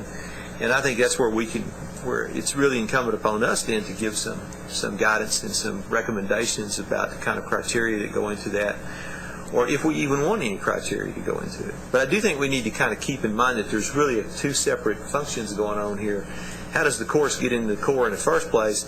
And then secondly, how does that course meet the objectives is really two different, they're related, granted, but also two different issues. How the course gets into the core, shouldn't that sort of be left up to the institutions along with guidelines that are here? I mean, we've given them guidelines and said that in these component areas you have to have these things. In these foundational areas you have to have these components there. And if they don't demonstrate those components, then they can't go into the core. But is the coordinating board staff going to, for each of the institutions, are they going to check that, make sure it's done? I mean, it can happen differently at different institutions. My intention would be that we would be evaluating every single course that you propose for the core curriculum and the manner in which that it will meet the defined objectives for the component area. So when the institutions bring forward their core, on each of the courses you're going to need to see a defense for how it meets the components. Yeah, absolutely. The core objectives. The core objectives. The core objectives. That sounds fine. And perhaps that gets into the component area too, which is another question. That's what's exciting about this. Yeah, well, that's right. I mean, because you're also going to have to explain how it meets the definitions within this. And that's where the pedagogical shifts come in. Right. Well, and procedural too. So then the accountability we have is provide an account of, from the institution and course perspective, one way or the other, as opposed to accountability, which is your DFW rate, where you would argue you're just not meeting your competency level in civic knowledge of political science, for example. Your accountability that you're all talking about. It's both. But it's not. That's this question over here that kind of got sideswiped. There's two things. One is to give an account, and we evaluate if your account is satisfactory, and then we trust whether or not the course is doing it. Another is a hard-nosed test. Okay, it's one thing to say have intercultural competence, which I think is very hard to measure, but it's not hard to measure civic knowledge. I can give you a test in political science and say you've mastered the textbook, you're competent. See, I mean, I'm sorry. So anyway, it's the former accountability, correct? Not accountability of passage rate in your course. Yes. I think that's the true challenge that we face. I mean, we can say that it's going to be very difficult to do this, so we should leave it up to the institutions, and I understand that procedural and philosophical idea, but at the same time, I don't know about you all, but I think I can write any course and make it match any of these. It becomes SIP writing. So I mean, I think I can make pretty much any course fit the definitions of a core curriculum area. It's what we evaluate and how we evaluate the outcomes of these items that's going to tell us whether or not that's a successful core curriculum course. And I understand it's going to be tough. I mean, I do get that. But if we're going to use these and we're going to say this is what we're incorporating and this is what students are going to be able to take away from them out of the core curriculum, to some level we've got to be able to prove that. Yes, and I don't disagree with that at all. I think the question then becomes, the real question actually is, then who gets to decide how it is proved? I think ultimately we would. Well, because I think it's our responsibility to evaluate whether or not we're at the institutional level, whether or not the core curriculum is being successfully offered. But I think what I'm saying is that there is a difference between the coordinating board site, or any other entity for that matter, saying this is how you're going to prove that you're doing this, as opposed to you just saying to me, prove that you're doing this, and then I can use any method I want to, as long as I'm actually doing that, as long as it's a valid method that demonstrates that I'm accomplishing that task. I got a little bit lost. When we say evaluate in this conversation right now between McGregor and Rex, evaluate the quality of the course and why it's in the core, or evaluate that the student learned the outcome? The outcomes.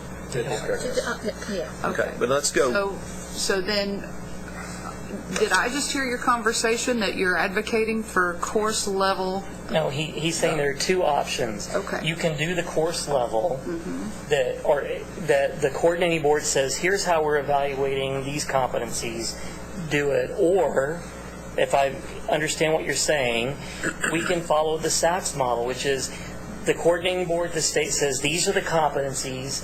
We want you as an institution to show us how you're evaluating them. Okay.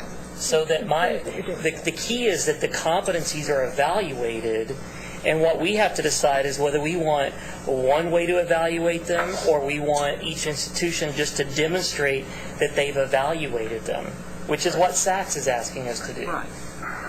Am I off base? Yeah. No, you're exactly right. And you have anything? You were next on the list. So. Well, I have lots of things to say, surprisingly, but I'll refrain. Okay, Jeff. All right. Russell, following along with what you're saying here, and I'm not sure if it really needs to be an either-or here. You're going to find institutions, if they're saying, okay, we're going ahead and meeting SACS and reporting all of this, now you want us to do this on top of it that's completely separate from it. I think you're going to get some pushback from that.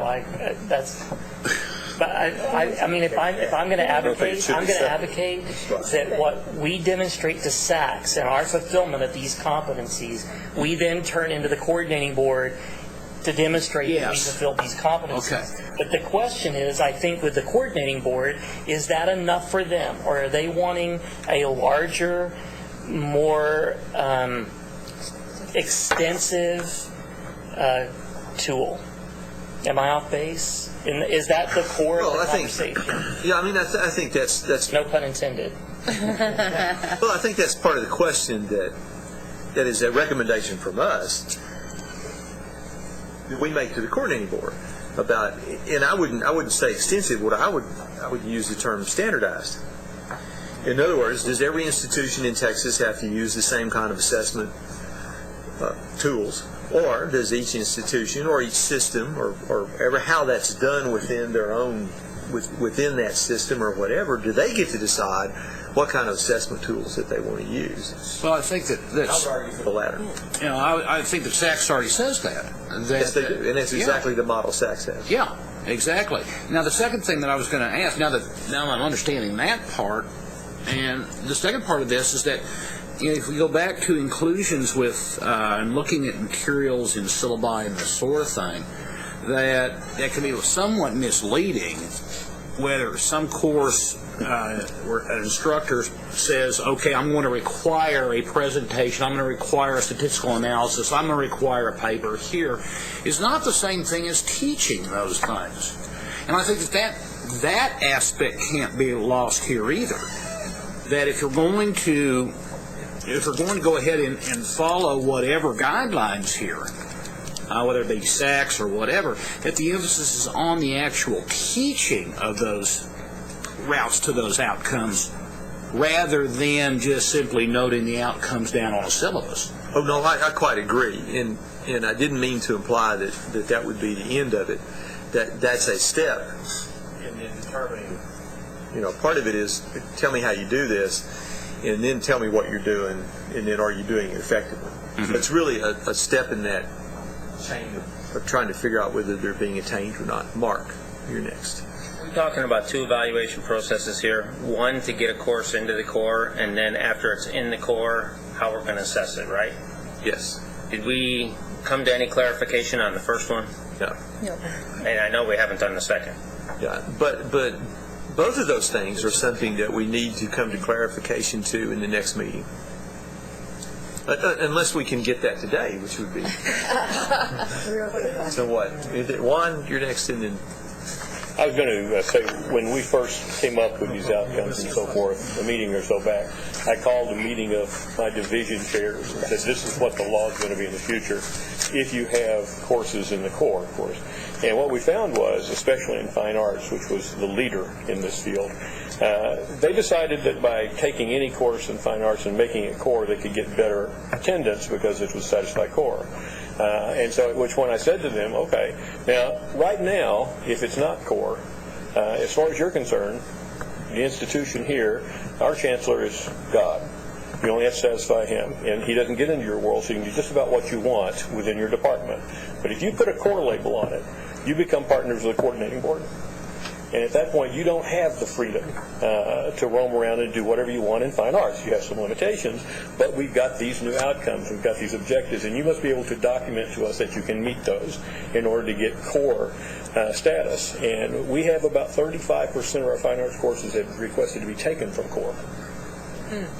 Because they found it to be, and I wanted that to happen, because they found it to be too constraining.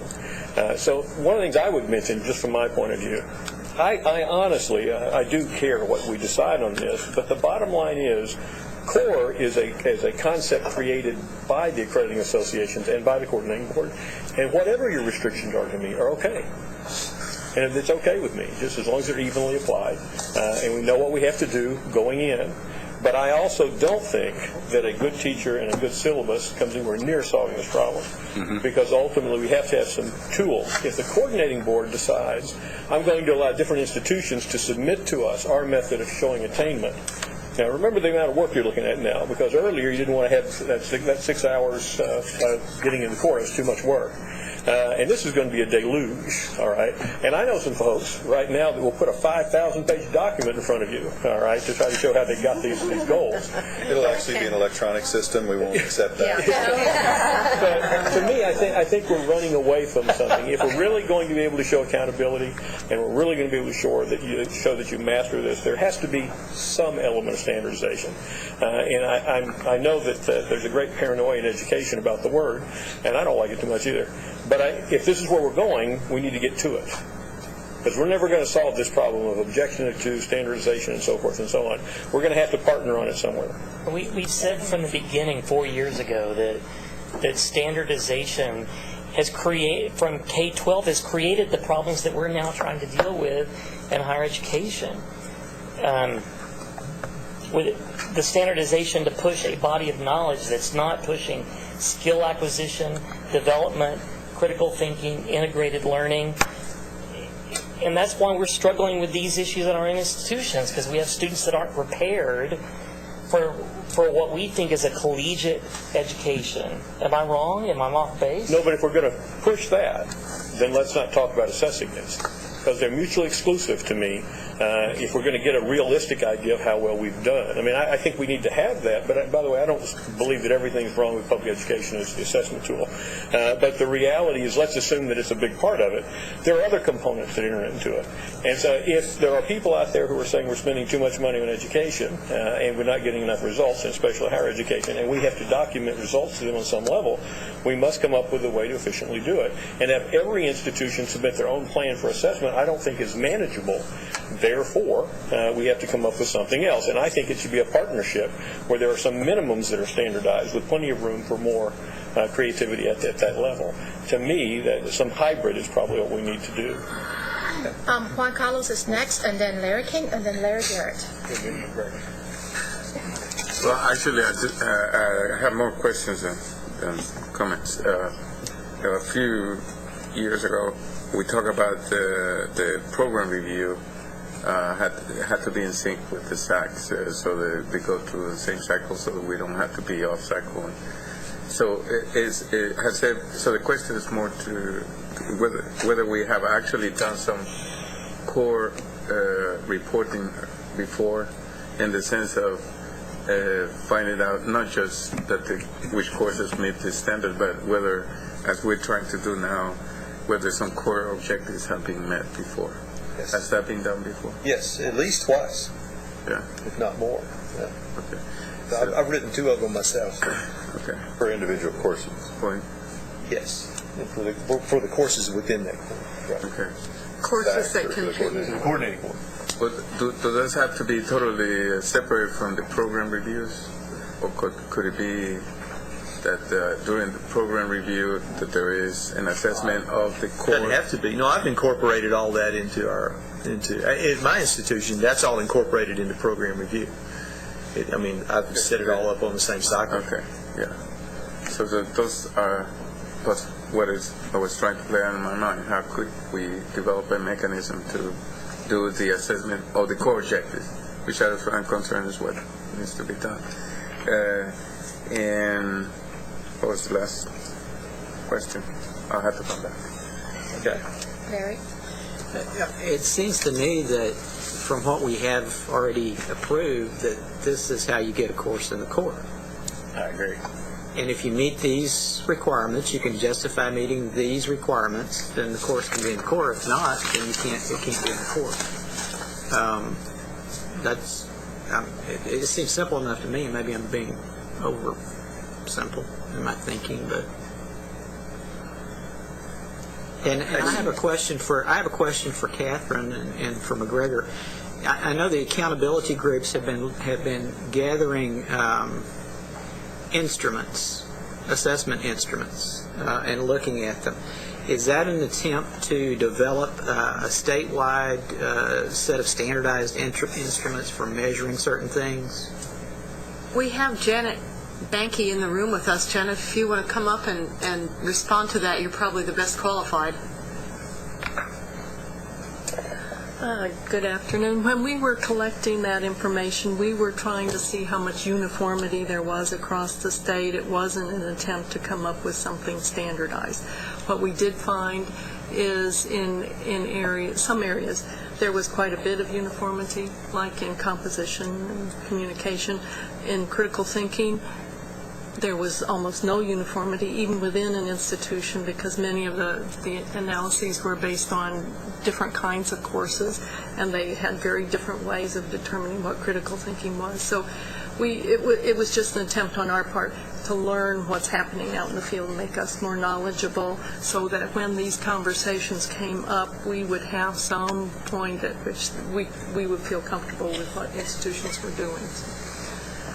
And there I agree with you that those should be the guidelines that we send the courses to the CB, and actually, first of all, at the university level, going through undergraduate council, whatever it is, for it to be approved, and then sent to the coordinating board. But I think at the very end, the coordinating board should have the decision power to say yes or no, because otherwise you will have 500 courses, 200 courses, whatever it is coming through, and again, it's going to be just the same. We need to really be very, not to be strict about it, but be very prudent about what we should send up to the coordinating board, and then at the coordinating board level, they should have the power to go, okay, looking at this, you don't need 500 courses for this, but 200 courses for this, and so on. Or 100 or 50.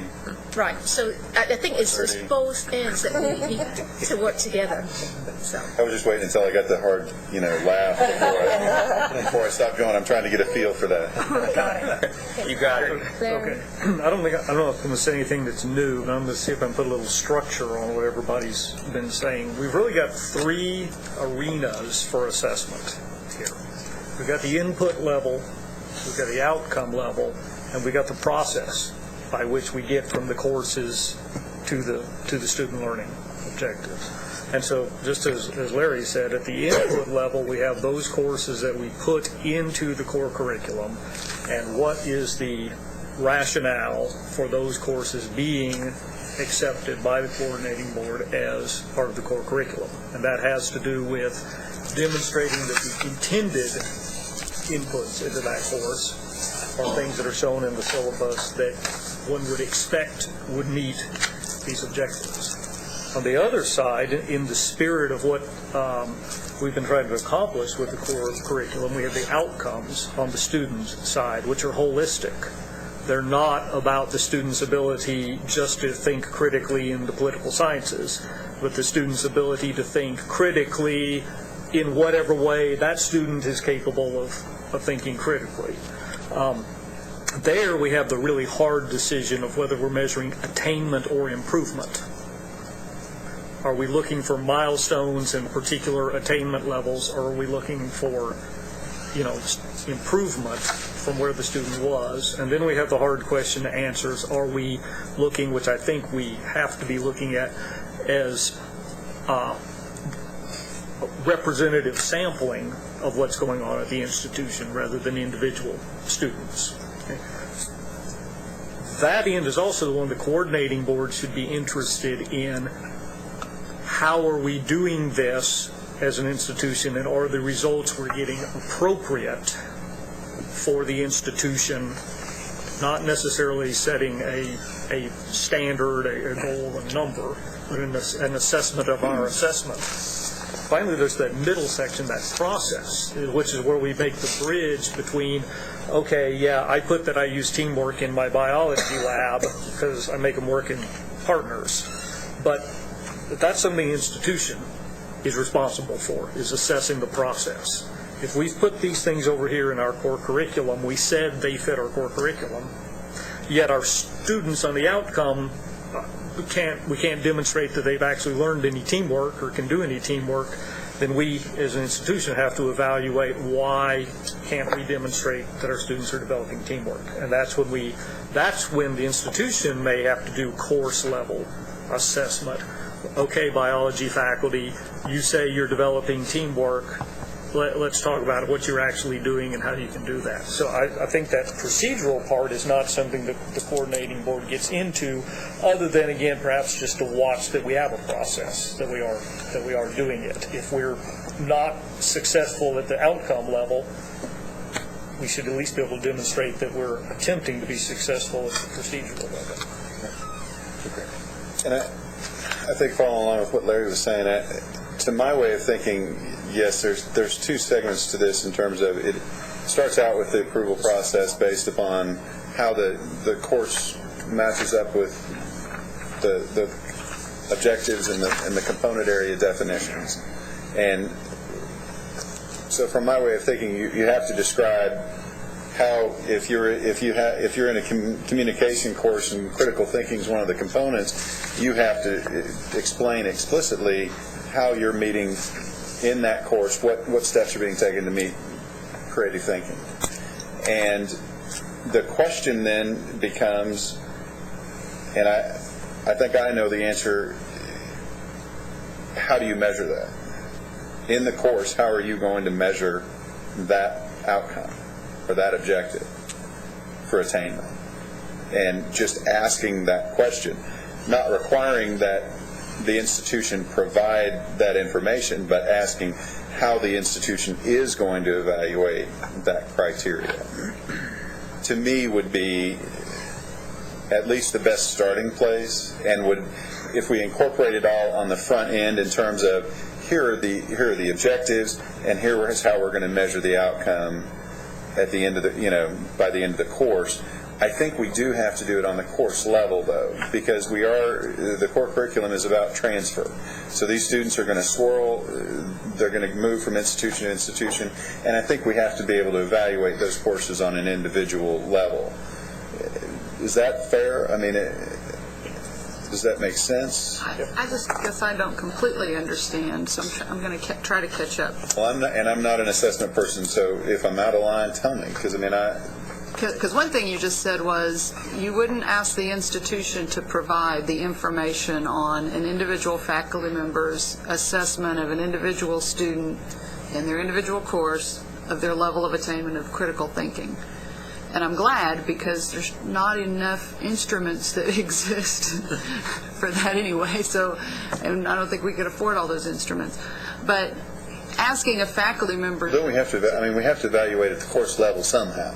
Right. We evaluate faculty at the course level all the time. We have to evaluate the outcomes of courses regularly. A faculty member may have a rubric that they use for critical thinking in their classroom. They share it with the students, so the students know what's expected of them in critical thinking. The faculty member is being explicit with the student about that. And they might discover that the student is a little bit weak in one area of critical thinking, and maybe they're doing really well in another part of that critical thinking.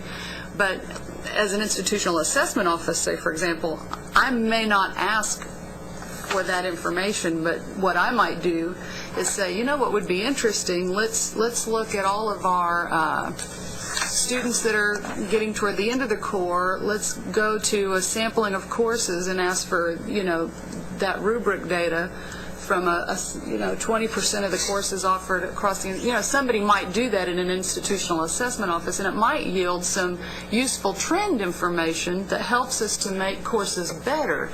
I just guess, I understand there's course level assessment, and I understand that there's program level assessment, and I understand there's institutional level assessment, but what I'm trying to clarify is, what is it that the coordinating board is going to ask for? And I hope it's the same thing that SACS asks for, and that's institutional level assessment. Well, let's talk about that for a minute, because I think the question that we have to ask is, if we can't assess this, and if we can't define what it means and measure it, what are we getting out of it? I didn't say we couldn't assess it. No, I know, but if we can't, if because of cost or because we don't have enough assessments or whatever else, if we can't measure it, okay.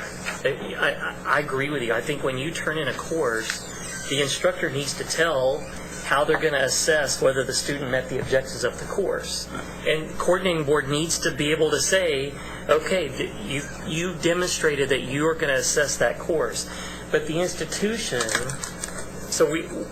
you understand, but the institution itself may not collect every one of those pieces of assessments across every course.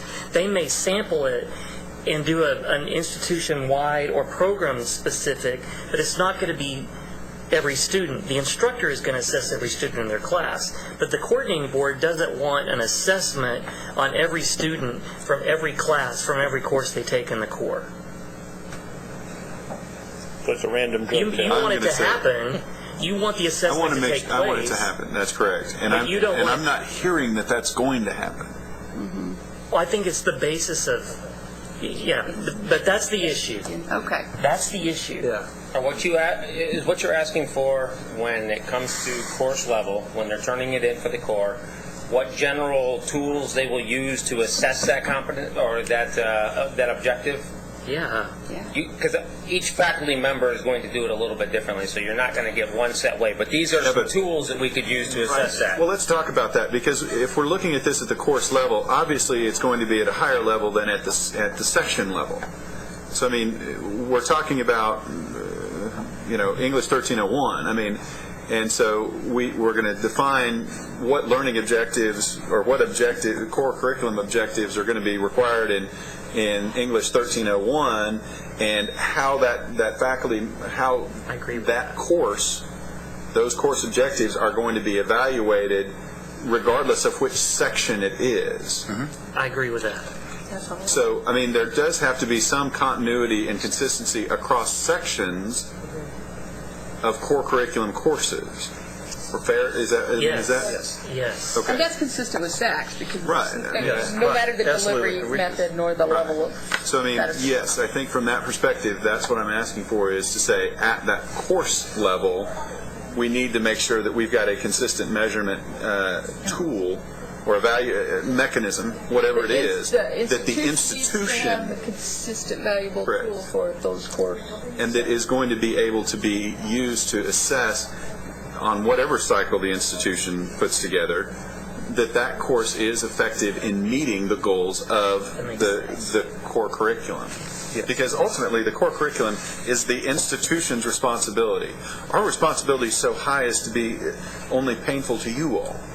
So, I mean, what I'm trying to do is make sure that we've set up in place a rubric that provides enough information that we can at least go back to the institution and go, okay, 5 years down the road, how are your assessments looking in this area based upon these core curriculum objectives and the definitions of your component area? Are the students meeting these areas? Do you see things that have been improved? So, I mean, Lucy, Catherine, Anya, I mean, is that? Well, I think that's really helpful, because I think what I was initially understanding is you wanted, for every single section of a course, you were wanting to collect the assessment data.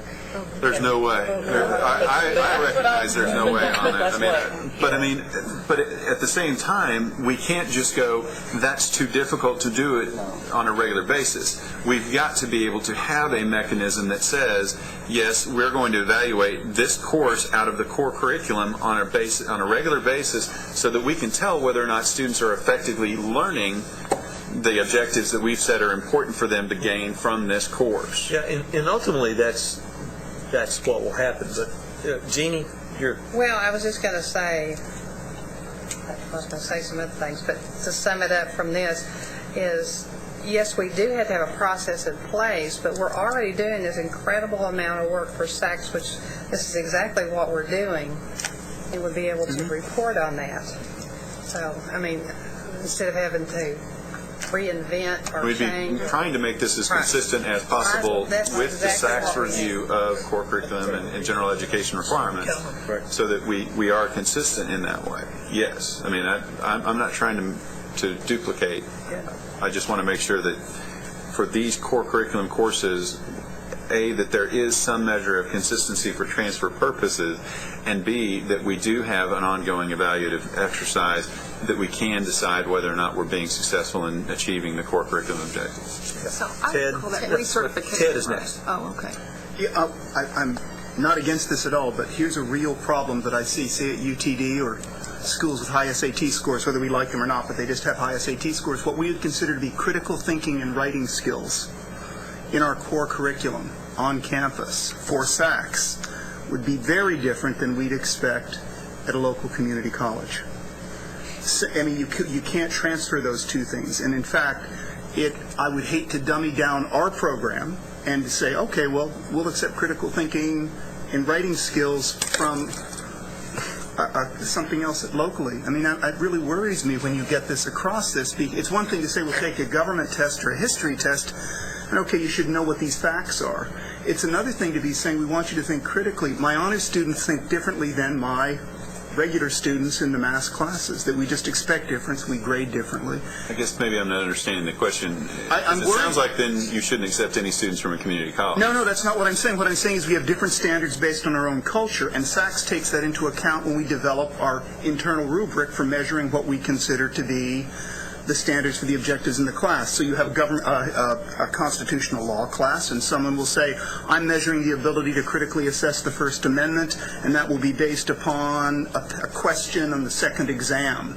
Now, I'm not sure from another school someone would be able to answer it at the level that our constitutional, and that's because we have different types of schools serving different types of students. I'm just worried about, are you dumbing down than UTD or any other place? Not dumbing down is not right, but are you expecting less of those students in the core curriculum? Because I wouldn't want to do that. If you're going to stand it up. I don't think I'm following your because argument. here's what students do to get out of the hard class at UTD is they go somewhere else. How do they define the hard classes? Chemistry 1, they get a C from UTD and they go to a community college and get an A. And then what? Well, it could be that. And then they transfer the credit. They can be the other way, but then they transfer. And do they take chemistry too and flunk? Yes. Then as juniors, they outperform, the transferring students outperform their native, the juniors at UTD and many other, UT Dallas and many other universities. It's not necessarily a dumbing down. They may have to move up really to achieve what we're sending them as juniors. But what we're talking about doesn't take away the latitude of UTD to define how the students are going to satisfy that competency at UTD. In fact, it provides that latitude just like SACS does. I mean, what McGregor and everybody else has said is essentially the same thing that SACS says. You just have to demonstrate to us that they are meeting that competency. Ted, we're not going to change the situation you're facing now. I mean, that's not going to change based upon the revisions that are being recommended here. I think that's the bottom line answer, because students would still be able to go and take a core curriculum course at another institution, and you'd have to accept it and transfer. I agree, but then the incentive for our core classes is just make them easier. Just make our core competencies easier, doesn't it? But that's not changing. That's the way it already is. I'm not saying that you're making your courses easier, but I'm saying if a student shows up with community college or other university core, do you not already have to take it? I'm just saying the pressure on us when you have a standard like that would be to take a core competency, and the incentive would be for us to lower the core competency so there's less pressure on us. No, not even close. No, I don't agree. Well, I think the concern comes in is, and it could go either way, by the way. It could go either way. I mean, it actually could. But if the coordinating board, or anybody else for that matter, decides that critical thinking is going to, this is the standard by which we're going to measure critical thinking, and that's going to be a statewide standard that everybody has to meet, okay, then in effect, depending on what that standard is, it may be that your institution had one that was lower or higher than that to begin with. But I think your concern is that if institutions have a standard that is higher than that minimum, whatever it is, then you'll be forced to drop to the minimum. But before that is, so far, I don't think there's any sense, at least I don't get any sense from the coordinating board on this, that what we want to do is establish those standards to be met statewide. What we do want to do is make sure that every institution, every publicly supported institution in the state of Texas is teaching critical thinking skills. And then how that is done and to what extent that it's done is by and large left up to that institution to determine. And if that's the case, that's fine. And I think one of the things, I'm sorry. Go ahead. I think one of the things that, as we're tying things together, I think looking at the Mechanical Engineering Transfer Compact and the learning objectives that were developed for the Transfer Compact, that is more of a content question than our learning skills, our skills standards that we're setting here. I think in combination, those two together provide a very valuable resource, not only for faculty, but also for students to understand what is going to be expected of them in a given course.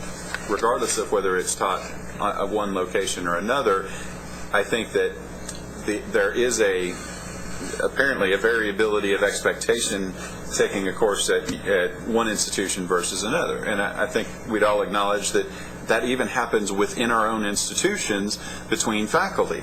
One faculty member is perceived to be less challenging or rigorous than another, or maybe more prone to mentoring and advising than another, and so students go to that course as opposed to the one. Or a better teacher. Right, exactly. So I think that there are a lot of variations that are not going to be impacted by the revisions we're suggesting here.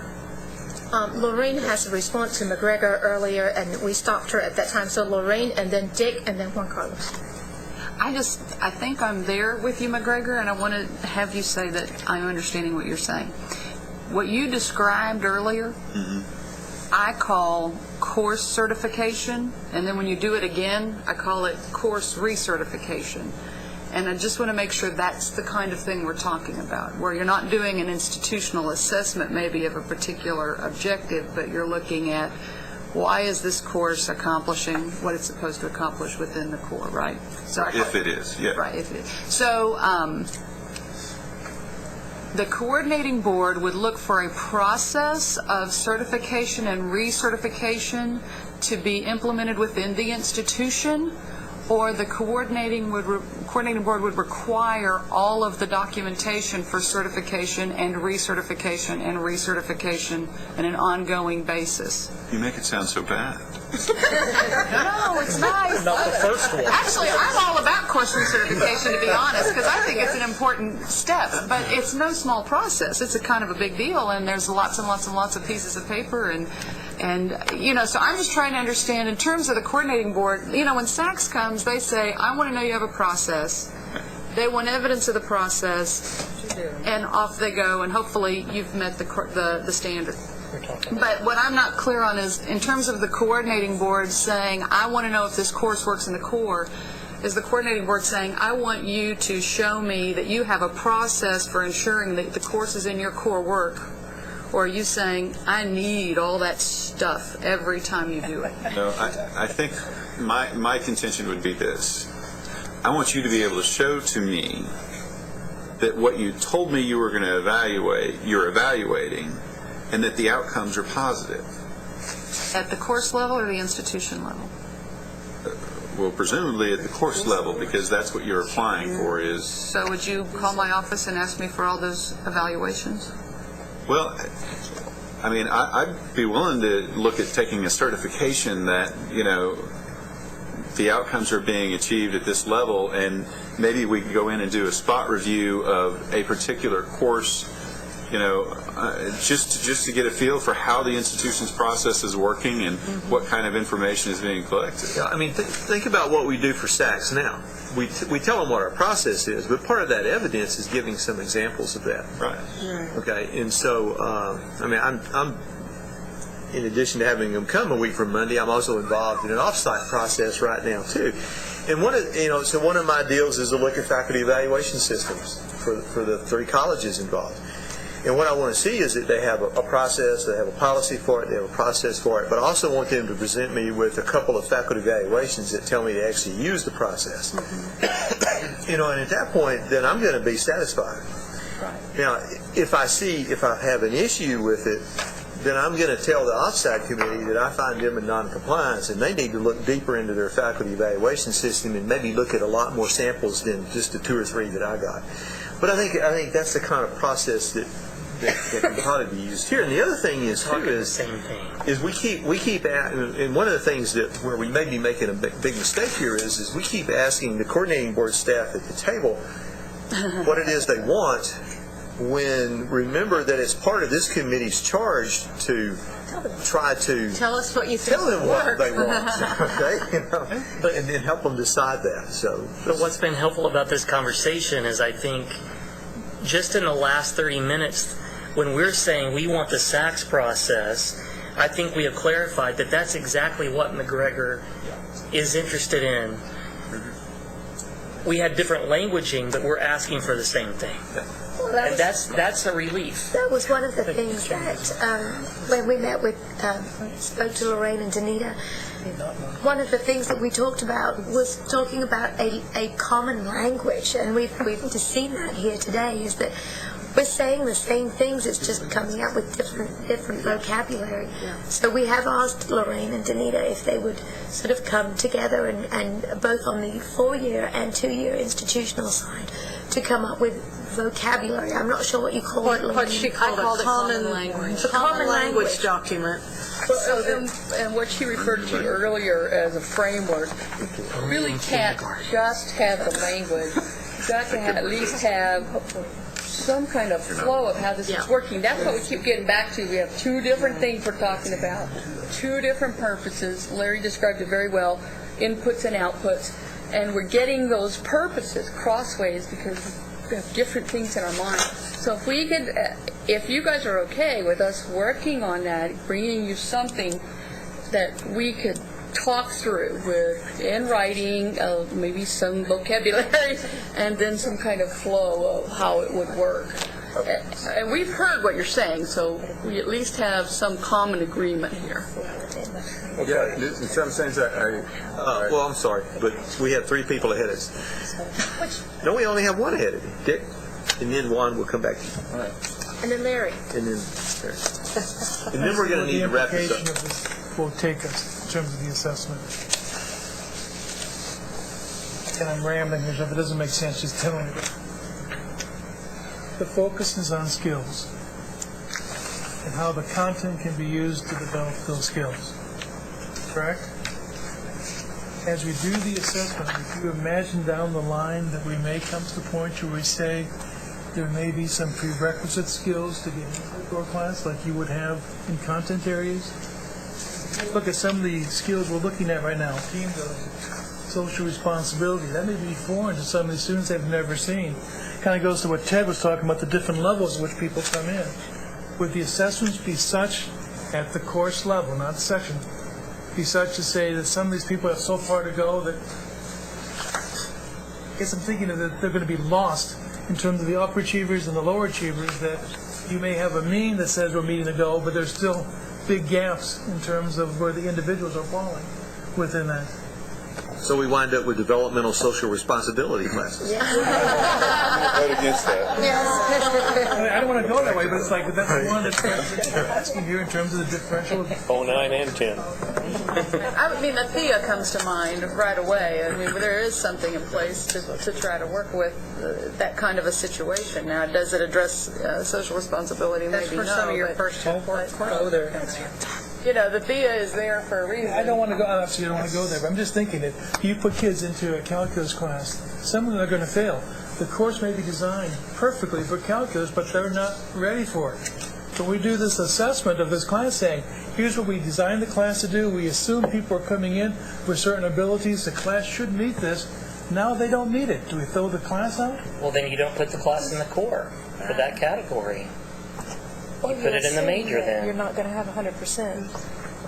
I thought there were already. That's kind of scary. To assume you'll have 100% success across all of the objectives, across all the courses that are. But I don't think anybody's making that. I mean, I think Dick actually raises a kind of interesting question about if you're talking about where do you set the standards for these things. You know, you have to kind of.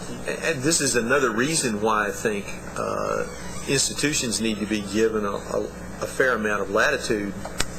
Why you keep it at the institutional level instead of trying to set some kind of statewide or nationwide level of attainment, because everybody does have, although they're very similar, quite often you have different student bodies that start in different places. And again, the core curriculum is designed to try to figure out what it is, you know, once again, what is the minimal basic level that we want students to have. That's what we want to try to get to the core as a statewide core curriculum. The institutions then can add to that anything they want to. The institution may decide that they actually want their students to achieve a higher level of critical thinking or reading or writing skills or oral communication or whatever it might be. And what the focus of this committee needs to be is what is that minimal basic level that we want every student to have when they leave here. And it's hard to keep all that in mind, but that's where we need to be. So, Juan Carlos. Juan. I was just going to make a comment that if the coordinating board's job, as McGregor says, to inflict the less pain possible. No, I didn't say that was our job. No? I did not say that. Okay. And it seems to me that a lot of what we discussed is similar to the SACS process in so many ways. So that's why I remind everybody that one of the things we talk about program is to get them in cycle one. So I just want to point out that the major difference, I think, between that process of the accreditation and this one would be that we now have actually it's not going to be just evaluate student learning outcomes anyway, but it's a student core objectives, which brings the level to a more abstract level, it seems to me. And that therefore makes it a much more difficult assessment part. So coming to to your comment, Larry, about that there are three parts to the thing. It seems to me that the input level is not as controversial, and the outcome is where difficult it becomes. And the process to obtaining that is possibly not where the coordinating board is going to dictate what actually assess this specific outcome this way, but to get some guidance in which that direction. For example, I was mentioning the fact that we went through this process, and the faculty had no idea what Bloom's taxonomy was, and and those kind of things about how do you assess something as abstract as critical thinking or as social responsibility. I think that is going to be what the major shift is going to be, and that's where I think not so much about whether there's going to be some dictates from the coordinating board, but more in what are the guidelines in which this is going to fall. Okay, we're going to take 3 more comments and then try to wrap this up in terms of some homework for some folks for the next meeting. Because remember, if we want to, we need to wrap up our recommendations at the next meeting if we want to try to have some impact on this in the spring. And So, Larry, and Jeffrey. McGregor, you said earlier that you would want to see course assessment. Would that be a formal report in your conception to the coordinating board of course assessment, or would that be something that would take place at the university level? It seems to me that what the coordinating board would be most interested in is at the university level that we're attaining those objectives, and then if they're not, then the question goes back to the university, hey, you're not attaining this objective, what are you going to do about it? You're going to have to go back then and develop an action plan that responds to that, and how are you going to deal with it? And at that point, the university then needs those course assessments and other things to go back and make some judgments. Or the institution, not just the university. Well, the institution, I'm sorry. Okay. I don't necessarily have a good answer for you at this point. Larry? Yeah, this may get a little too esoteric, but Dick brought up a good point there, that a lot of the success of the student in these is going to depend on the sequence and the time that the student got in there, which is where that holistic measurement that we never can find a way to do is really the key. But a lot of it, too, is that centerpiece, that process. And to talk about even the assessment of our assessments, because it's not necessarily bad to find out that your students aren't doing well. It's only bad to find out that your students aren't doing well and not do anything about that, and not address it through advising or changing your prerequisites or something like that. Because the process would help you close the loop. Yeah.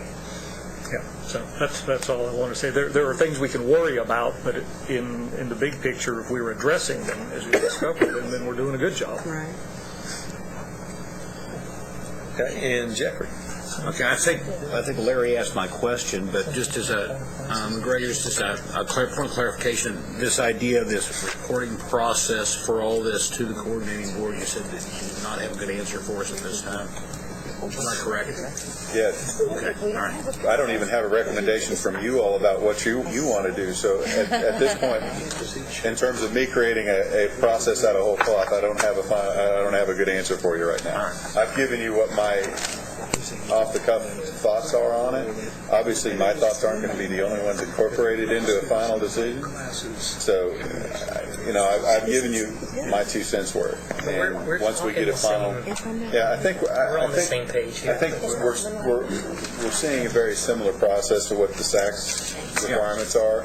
I think it's just we're going to have to be able to make sure we can evaluate and say, yes, the core curriculum is achieving the outcomes that it needs to.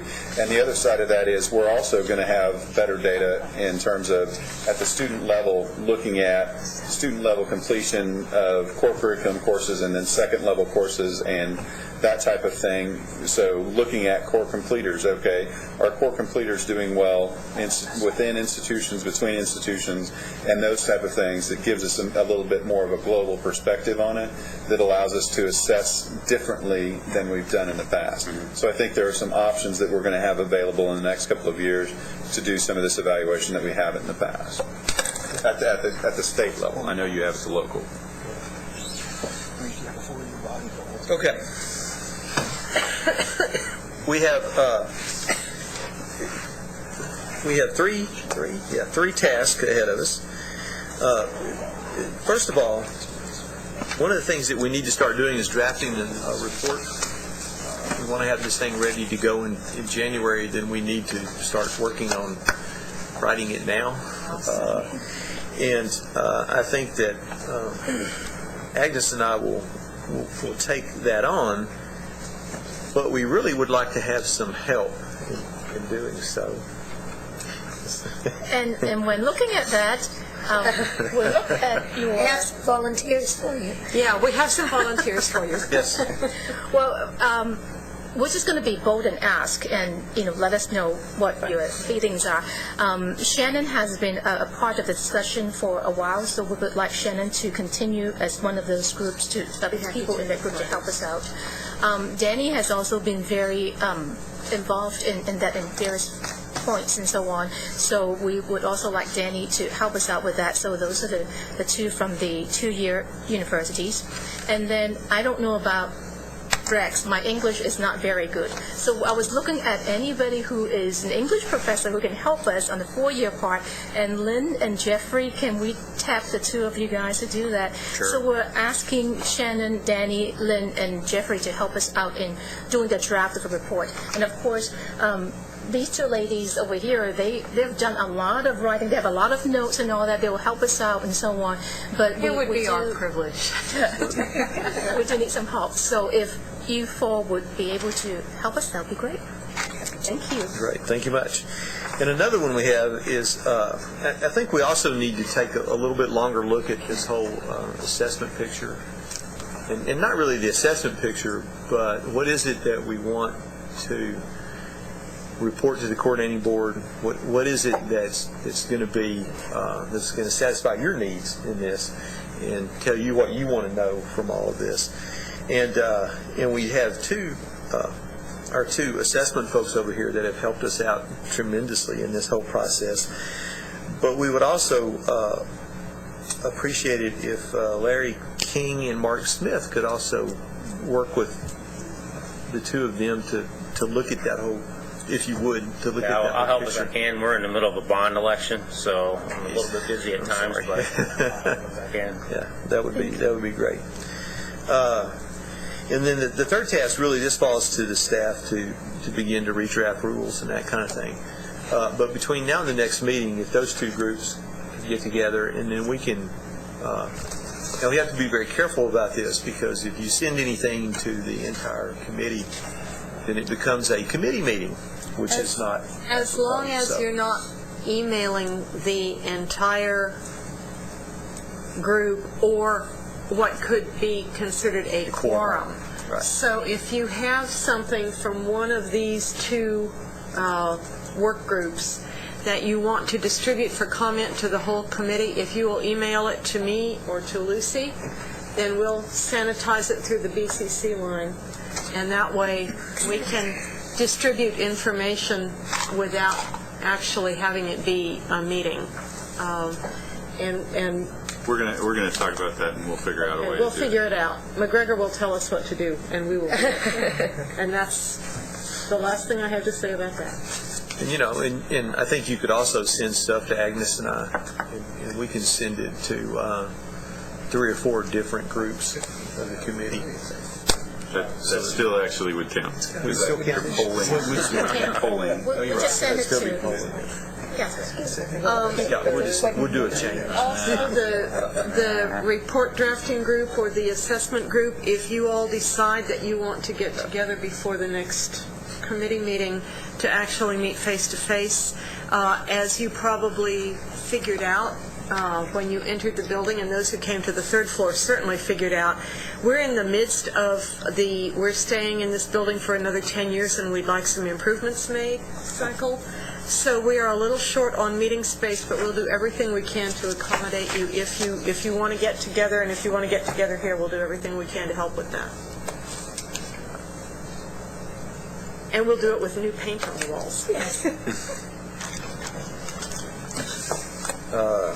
Next meeting date, I think. We will send a couple of dates. We need to check have we checked to see when the boardroom is available in November? We did, and we found that most of the early ones. Most of the early Fridays in November are available, so if we can look at them. They won't let you pull up the month? Can we send it out through? We can send it out through the We'll do the website that we Looking can at schedule November, on. isn't that the case? But we're thinking early November for this.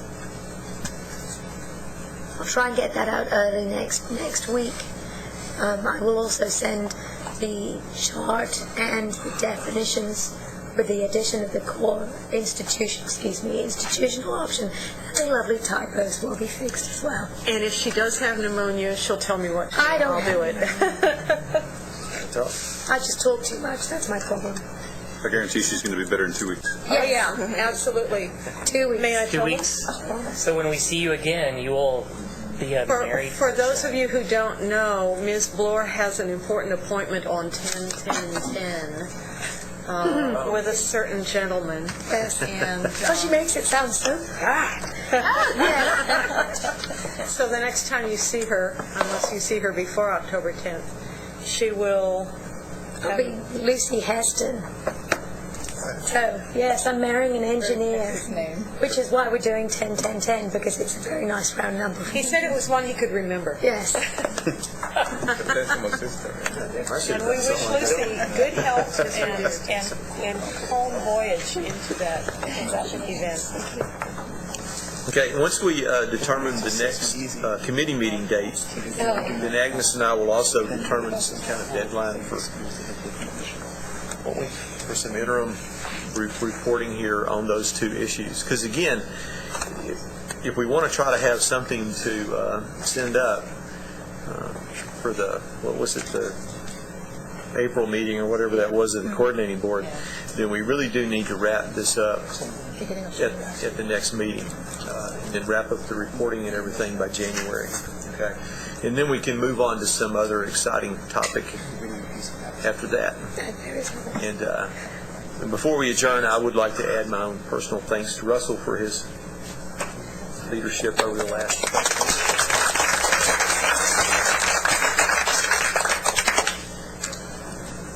We're supposed to drop a tear. All right. Good trying. I'm trying. Okay. Thank you all very much. All right. Thank you. We are adjourned. For several of us, November will be our last meeting on the committee.